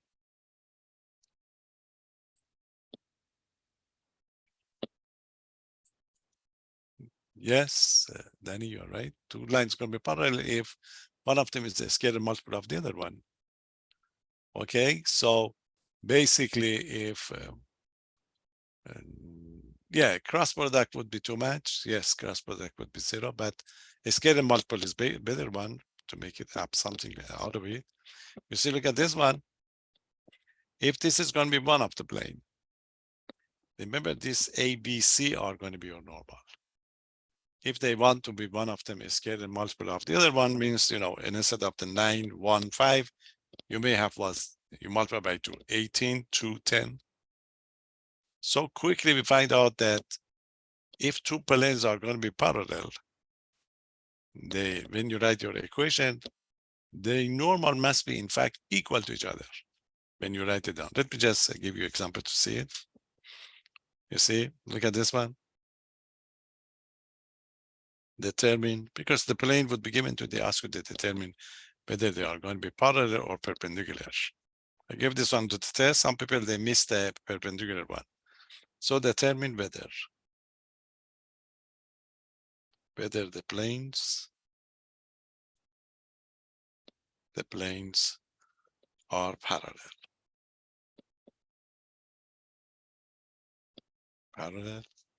You should look at the planes. The first one is 3x minus 4y plus 5z equal to 0. That's the first one. And the second one is this one. So look at this, negative 6x plus 8y minus 10z. 10z minus 4 equal to 0. You see, look at this too. You quickly check to see if one of them is multiple of the other one. You see, if you multiply the first one by a negative 2, you get the second one.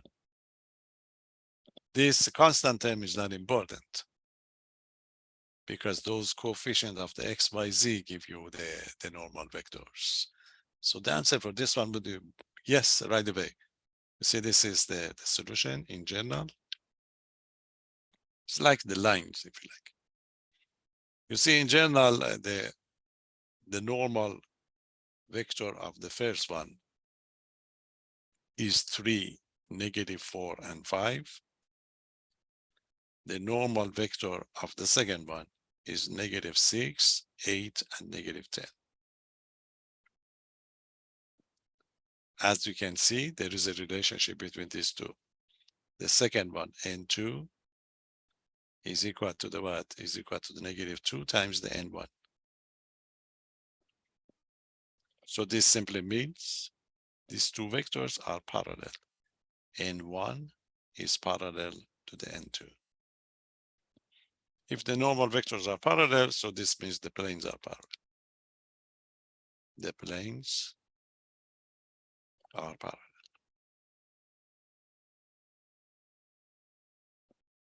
Okay, so two planes are going to be parallel if their normal vectors are going to be the same. But you have more of any question?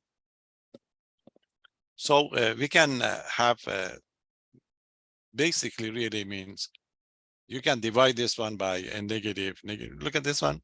Let me just note that. Note that. So look at this. You have the -6. -6 plus 8y minus 10z minus 4 equal to 0 divided by -3 or -2. If we divide by -2, that gives you 3x minus 4y plus 5z minus 4 equal to the 0. So look at this part.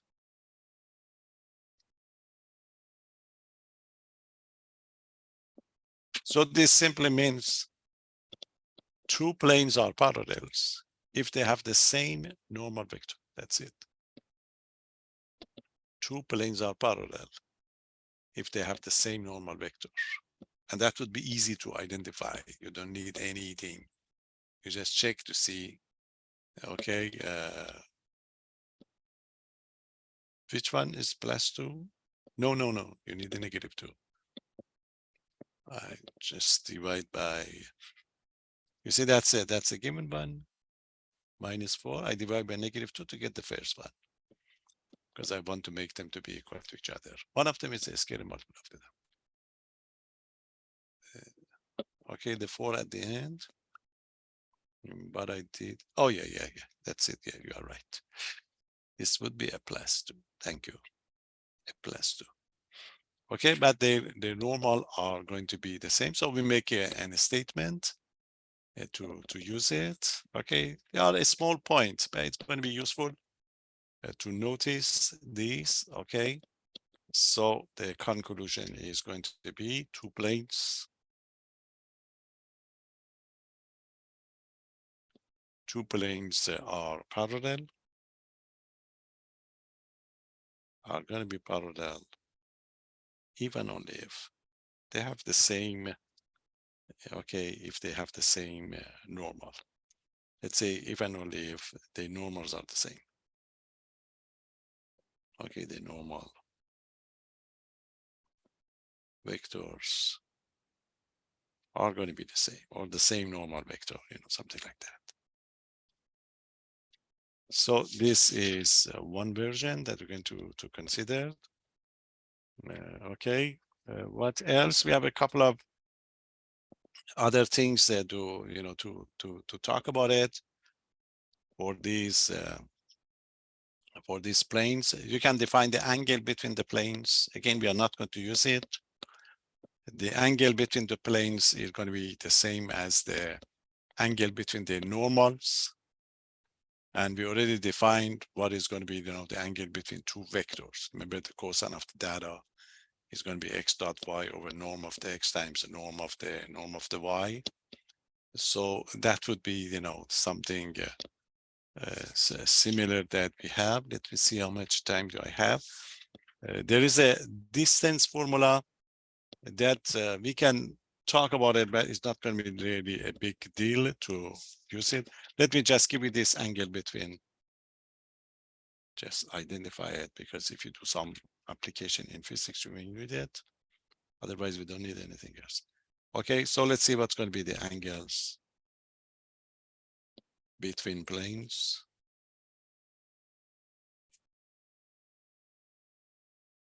We are done with whatever we need for future, of course. Okay, So angle between the normal vector. So there you are. If N1 and N2, N1 and N2 are normals. Okay, normals of two given planes. Then the angle between the normals. Then the angle between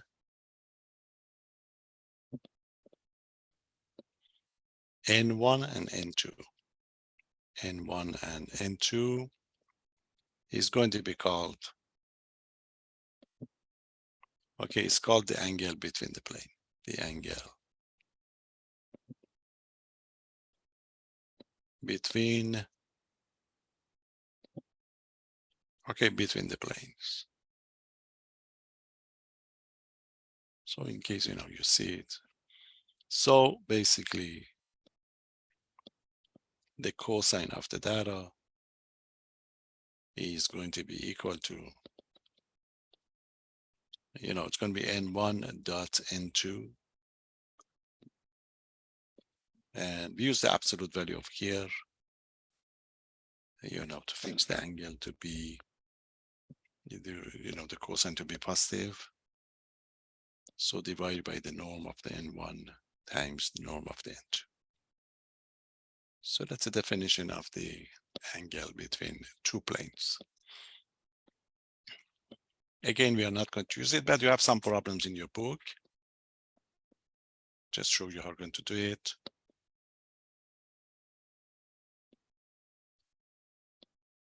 Okay, so this is a sample.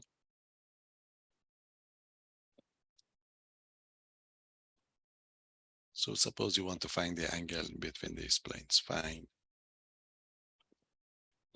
Okay, find the angle. Angle of intersection between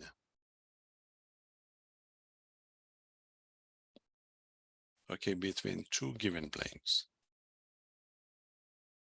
Given planes.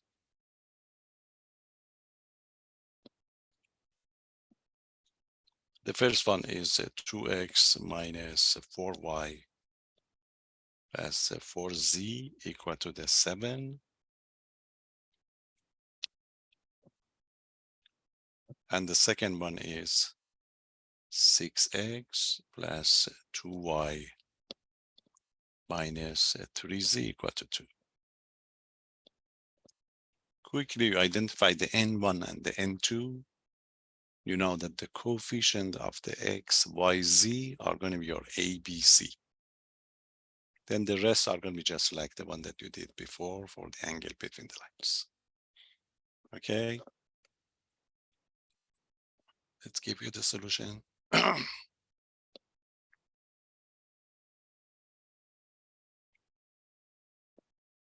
So we go with the first one, N1.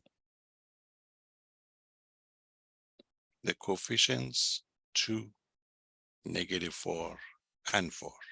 So that's a normal vector for the first one. N2, the coefficient 6, 2, -3. That's it. The rest just, is finding the dot product and the norm, and then the calculator will give us the angle. Okay, let's find the norm first. It's a norm of the N1 is equal to the square root of 2 squared, okay, -4 squared plus 4 squared. So that gives you 4, 16, 16, 32, 36. So we get the 6. So that's going to be the first one.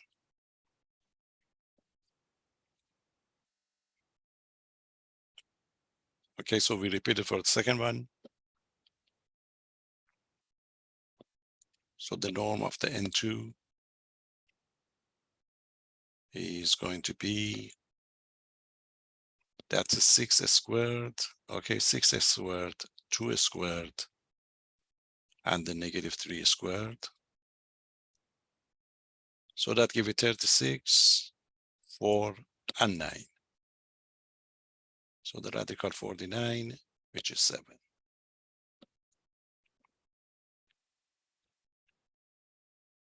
Okay, we need a dot product. N1 dot N2, N1 dot N2. That's their vector. So there's going to be 2 times 6, 2 times 6, plus a -4 times 2, and the 4 times -3. So that gives you 12 minus 8 minus 12. So that gives you -8. Go back, write the formula. Cosine of the data is going to be the absolute value of a dot product, which is a -8 over the 6 times 7. So that gives you 8 over 42. You have to use your calculator. You can simplify it 4 over 21.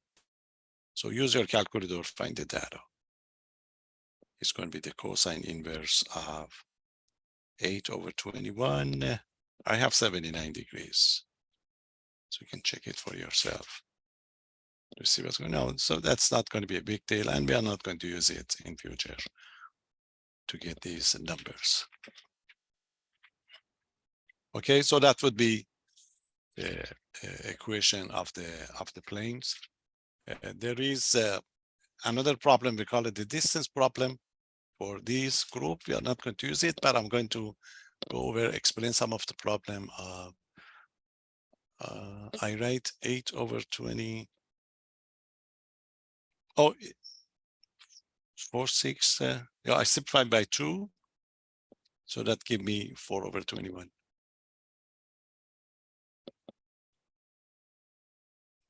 You see that's 1. That's going to be 8 over 42. So I simplified by 2, so that give me 4 over 21.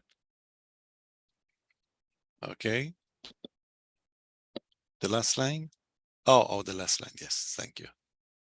Excellent. 4 over 21. Thank you.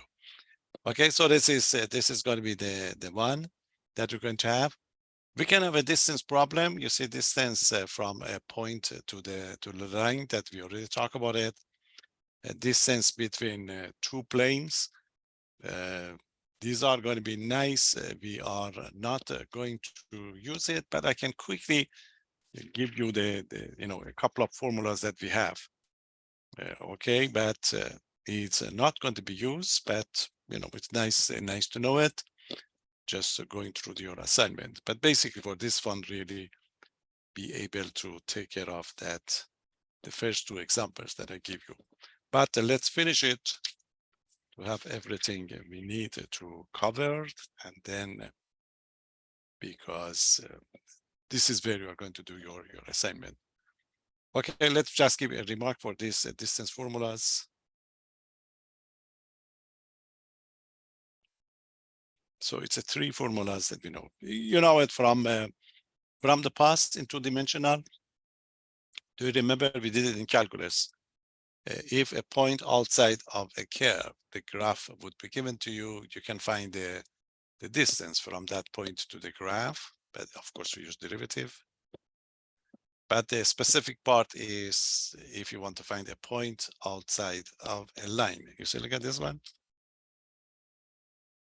Again, it's nice for you to see how we extend. If this is going to be a line, a given line, and this is going to be the point outside it, the point P with the coordinate of x0 and y0. You know that if you want to find the distance from the point P to the line, when it's a line, it's easy. We just find what we find this, we get a perpendicular line, and this distance is the minimum distance, if you like. So this is going to be the distance. In two-dimensional, the equation of this line would be given to you is ax plus by plus c equal to the 0, and we did it even in calculus. So the distance formula is going to be, remember this one? ax0 plus by0 plus c divided by a squared plus b squared. That is the distance formula in two-dimensional. Okay, so this is going to be the distance. Okay, that would be the distance of a point. Okay, of a point x0, y0 to the line. To the line with the equation of ax plus by plus c equal to 0. Okay, this is the situation for the line. If you are in three-dimensional, you change the line into the plane, and we can prove the same formulas. Okay, so what is going to be the distance formula that we have? Or distance problem, if you like.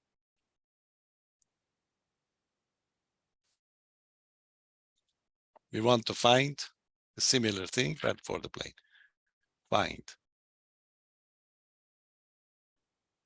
Find the distance between, okay, distance between a point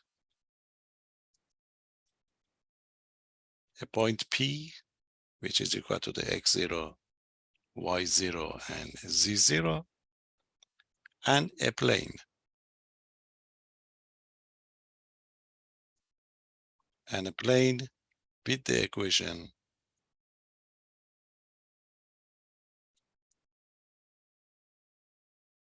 is ax plus by plus cz plus d equal to 0. You see, the result would be very much similar to what we have over there. You see, the formula would be d equal to, so that give you ax0 plus by0 plus cz0 plus d, but the denominator would be a squared plus b squared plus c squared. So that would be the case that we're going to have. See, that's a plane.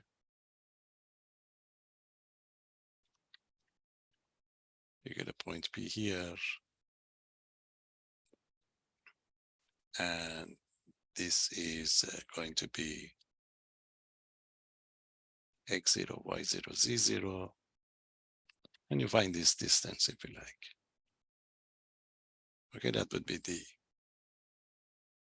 your distance to get the plane.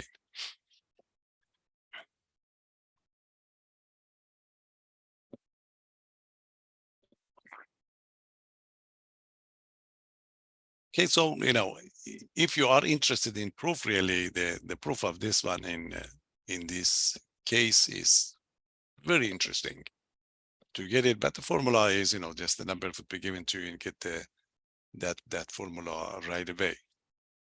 But I can give you just a quick proof if you like, just to know how we do it, you know, in 3D. It's not a big deal. Even you don't know it, you know, it doesn't matter really, because it's just a simple formula, but the proof is beautiful, really, the way we're going to do it. So I just give you the proof of this one. Okay, so let's see how we do the proof of this problem in 3-dimensional. Okay, that's it, proof. So get this plane that I have. You see this plane.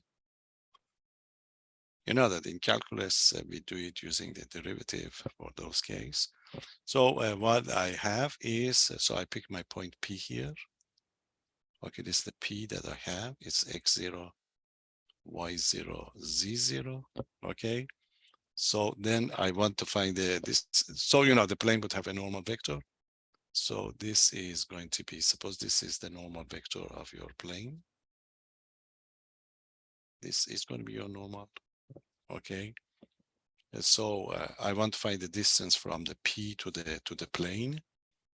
So what I'm going to do is I get a point here. I pick the point Q, arbitrary point. Of course, it's going to be X, Y, Z. Then as we do it in calculus 1, really. So if you consider this portion over here, you know that the way we do it, we can draw we can pick different points and get different distances, then minimize it. This is the way we do it in calculus. So for our case here, so if the distance that we are going to have, suppose that this is going to be, you see, a kind of vertical line that we get. So this portion over here is going to be the distance that you're going to be interested in. So you want to find the D. Okay. Now, the way we are going to do it, remember the shadow, the projection that we talked about it? So get the projection of this vector, okay, the projection onto the normal vector that we have. So if you get a projection over here, you see this portion over here now, it's going to be, you see what is this? This is what? This is the projection.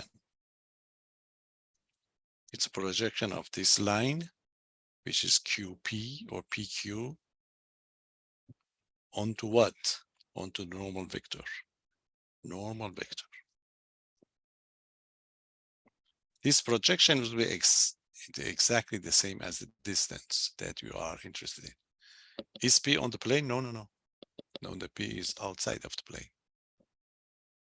You see, you want to find a distance from a given point. You can call it P0. No, no. You know that if it's going to be on the plane, the distance is 0.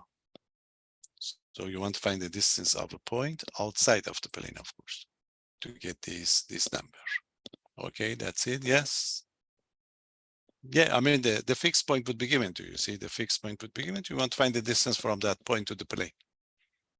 Okay. So as you can see now, the distance that you are interested in and the projection of the QP onto the N are going to be the same. You see, so the distance formula is going to be equal to what? Is going to be equal to the projection of the QP, okay, onto N. Remember the formula for the projection? What was the formula for the projection? You see, this is onto N. Since it's onto N, it's going to be part of the N. Remember, part of the N. And what is on the top? Divided by the norm of the N squared.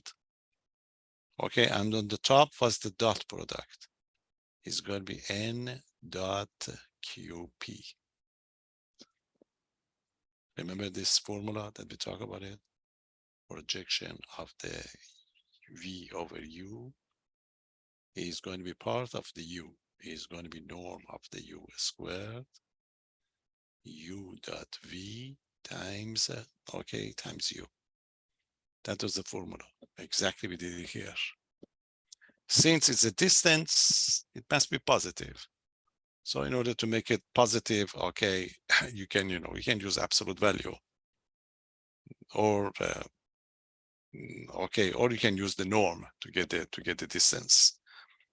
Okay, so to guarantee that this is good, because this is a number. So it's a number. So I make it into the norm to make sense. Okay, because it's going to be a number. Projection is a vector. Now you are going to evaluate this. How we're going to evaluate it? N dot Q dot P is a number like alpha. You take it out. Remember, you take it out, but you have to use the, okay, it's going to be the absolute value of N dot QP divided by norm of the N squared outside times the norm of the N. Because N dot QP is a number. If you want to take a number out of the norm, use the absolute value. Now these two would cancel out.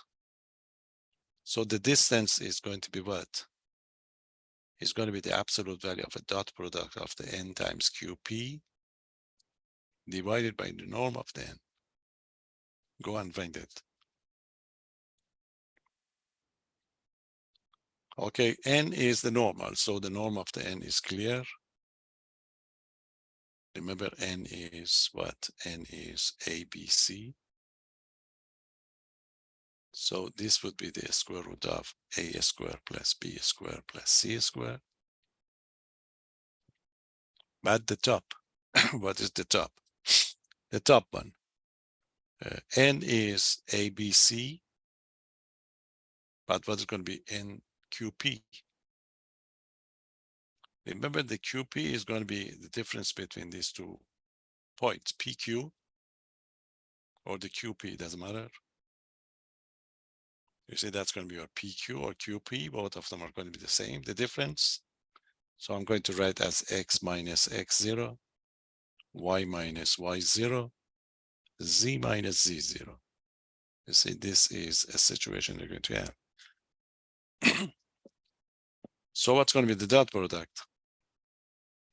If you get the dot product, it would be interesting to see what's going to be the dot product. Dot product, you multiply them together. So that give you A times X minus X0 plus B times Y minus Y0 plus C times Z minus Z0. This is the dot product. But if you multiply it, simplify it, so that give you AX plus BY plus CZ. Okay, the leftover is going to be AX0, BY0, CZ0. That's in the case. But remember the equation of your plane. What's the equation of your plane? But equation of the plane is AX plus BY plus CZ plus D equal to the 0. So this means this part. So this means AX plus BY plus CZ is equal to the negative D. So move it up over here, you get the formula. N dot QP is going to be equal to, okay, I bring that here. It's going to be equal to the negative D. Okay, it's going to be negative T minus, put everything here. It's going to be AX0 plus BY0 plus C0. Okay, but you're using absolute value, so you can pull out these negative signs. Okay, so if you pull out the negative sign, you get exactly the formula that you have. AX0 plus BY0 plus C0 plus D. So the absolute value of N dot QP is going to be AX0 plus BY0 plus C0 plus D. There you are. This is on the top, and this is on the bottom. That gives it the distance formula. It's very nice proof. Okay, so basically your D is going to be as we predicted. So that's going to be the absolute value of AX0 plus BY0 plus CZ0. If you can see it, divided by A squared plus B squared plus C squared. You see, it's very nice proof to see that projection part that we talk about it, to get these numbers true. This method can be used in a couple of other places, you know, to get through it. But you need to know it, okay, in case you want to use it for the distance formula or to see the, to see the generalization of whatever we did in the 2-dimensional and we get it for the 3-dimensional. Okay, and the application is clear. You know, you must know the formula. We give you one on the quiz, and you have, because we want to make sure you remember this formula for this part of the course, really. Okay, any question? So nice to know. And the example is going to be like, because you have it, you know, on your practice one, and probably you see it on the quiz. So this is the example. Find the distance. Find the distance between, okay, between the point. The point is 1, -4, and -3, and the plane. And the plane 2x minus 3y plus 6z equal to the -1. The standard formula. So you label your points. And you bring that formula to be able to do it. You need your points and the normal vector. Okay, solution. Label the information as the point P or the P0, it doesn't matter. So you have the 1, 4, -3. So these are going to be your x0, y0, z0.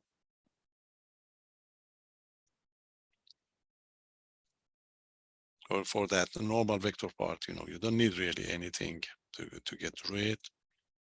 But you have to move this one to the other side when you want to write it down as a d. So it's going to be 2x minus 3y plus 6z plus 1 equal to the 0. So your d would be 1 if you like. Okay, so this is it. This is the formula. Absolute value of ax0 plus by0 plus c0 plus d over the square root of a squared plus b squared plus c squared. Just substitute. You see ABC is 2, 3, -6. It's easy to write it down as is. So d is equal to 2 times x0, 1,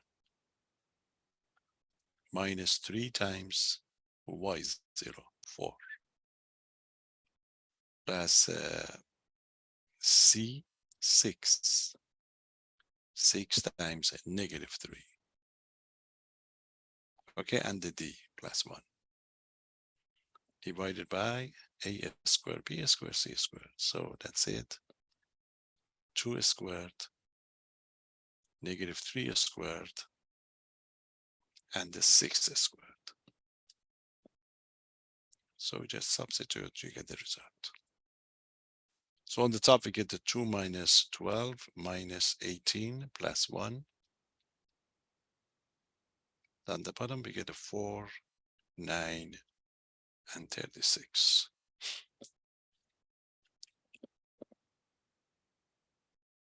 So by inside, it's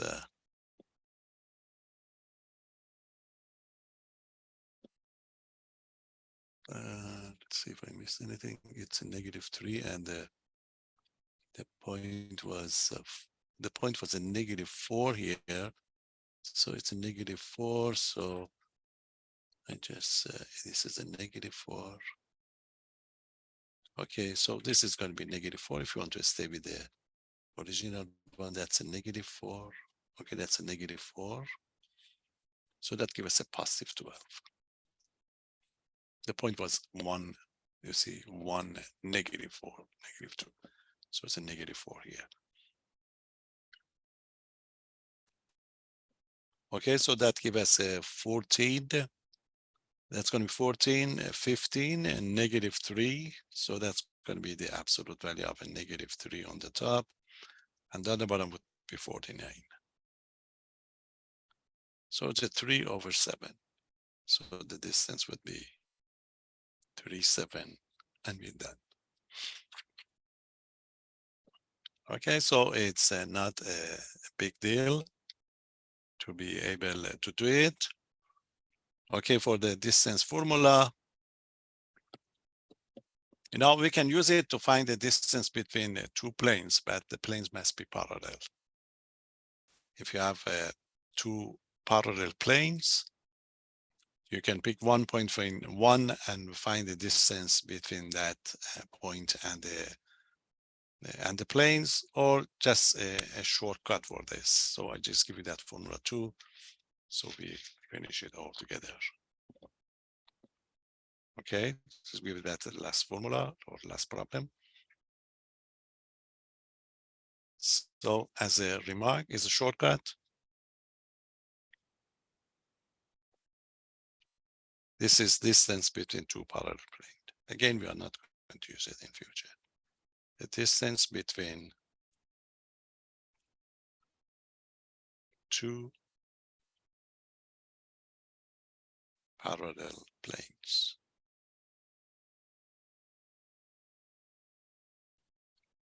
You see, you can find, you can pick an arbitrary point in one plane and find the distance from the other one. But if you put them together, because when the planes are parallel, the normals are the same. So you get this shortcut. You see, if AX plus BY plus CZ plus D equal to 0. This is one plane.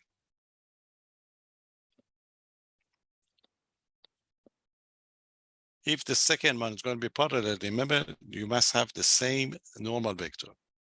AX plus BY plus CZ, you have only D prime, if you like, equal to 0. Okay, if they are parallel planes,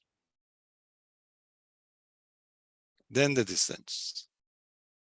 Then, you can use that formula, you can simplify it, you get this. Because these are going to be canceling out. So that gives you the absolute value of a D minus D prime divided by the square root of A squared plus B squared plus C squared. Is the distance between the planes. Is the distance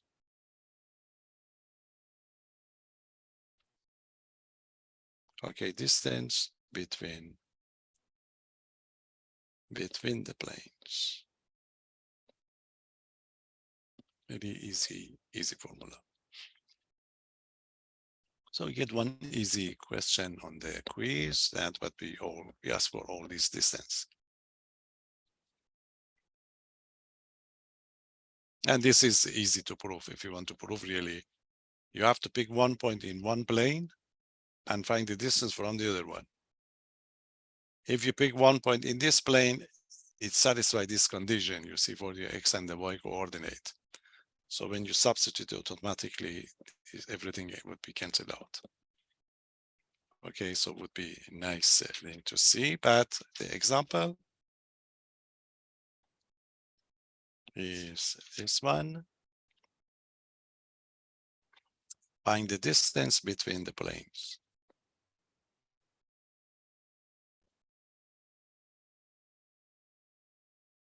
Find the distance between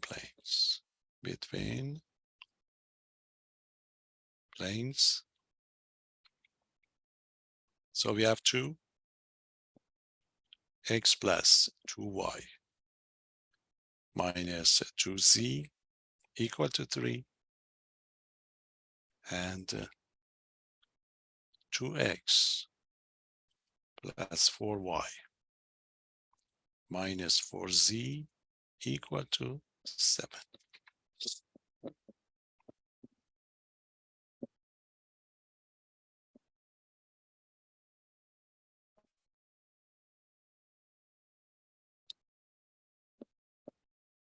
First thing you have to note to see if they are parallel to each other.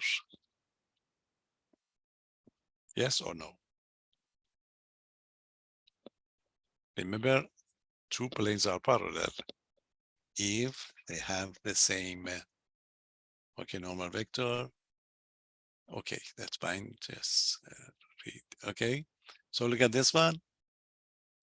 It's a 2, 4, -4. They must be the same. So if you divide the second one by 2, automatically you get the same normal. So you have to do this one first if you want to find the distance. If they are not going to be parallel, you can't do it.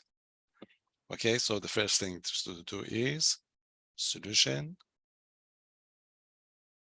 So we say that, note that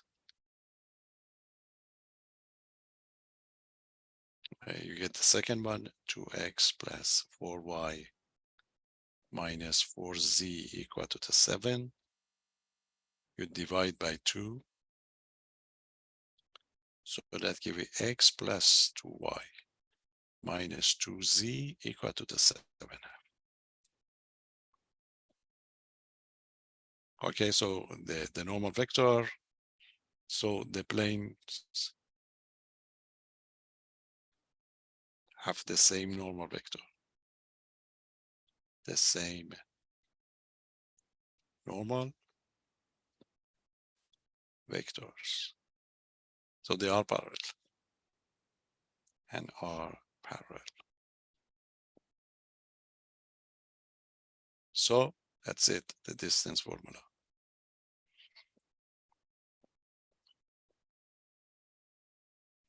Okay, so the D's are going to be these. So D prime, the square root of A squared plus B squared plus C squared. So the difference is going to be 3 and 7/2. 7/2 minus 3 over square of the normals, coefficients, 1, 2, -2. 1 squared, 2 squared, -2 squared. The top is going to be 7/2 again. And the bottom one is 1, 4, 4. So it's going to be 7/2 over radical 9. It's going to be 7/2 over 3, which is going to be, okay, it's going to be 7, 6. Did I make a mistake? Oh, I'm sorry. 7/2 is 3.5, and that's a 3, so it's going to be 1/2. 1/2, 1/2, 1/2, so it's going to be 1/6. So the distance is going to be 1/6. And be done. Okay, so these are going to be description of the line and the planes. We study all these, but as I told you, the basic one, be able to find the equation of these two, and anything related to the equations are going to be used. But these properties are nice and nice to know to get the full description of this line and planes. Sorry, I have to rush this one because we don't have class on Monday. Okay, usually we don't cover the planes for the first quiz, but since the Monday is official holiday, we cannot have the class. Okay, how determine D and the D prime? You see the D prime are going to be the coefficient, the constant. You see the constant are going to be D and the D prime when you simplify 3, 7/2. Both of them must be on one side of the equation. So it's on 3 and the 7/2. Okay, if one of them is one side, the other one is the other side, you have to make sure that you get it, it's going to be the one. Okay, so and we put the absolute value. Yeah, since absolute value doesn't matter which one goes first. This is going to be the case. Okay, so we have no class on Monday because official holiday, we can't have it. That's why I push this one a little bit so that we're able to cover it, because we've got to get to the function parts. That's going to be the one that we do in the second week. So I post these lecture notes and the recordings. So we are done up to the that we need 11.5. So the description of the domains that we need. So I post the quiz tomorrow for you. It's a 6 questions. You can have a look, just check the formulas, and you already got the solution for this quiz. Just check it. If you have any question, then let me know. When we get to the rest of the course, of course, we go over all the practice quizzes and the practice tests. But this section, this chapter, when you compare it with the other part of the course, is easier. Okay, so there is nothing complicated. That's why we just push this one up through it. But don't worry, for all the others, we go over all the problems because we need to do quite a lot. Okay, so that's going to be the reason. So do your problems, your assignments, and your quiz. Make sure you submit it on time. So the quiz will be due on Tuesday night, other than the Monday night when I post it, and Tuesday midnight, and the assignments. Okay, that's it. Have a good one. Take care, and let me know if you have any difficulty. Okay, bye-bye. Thank you.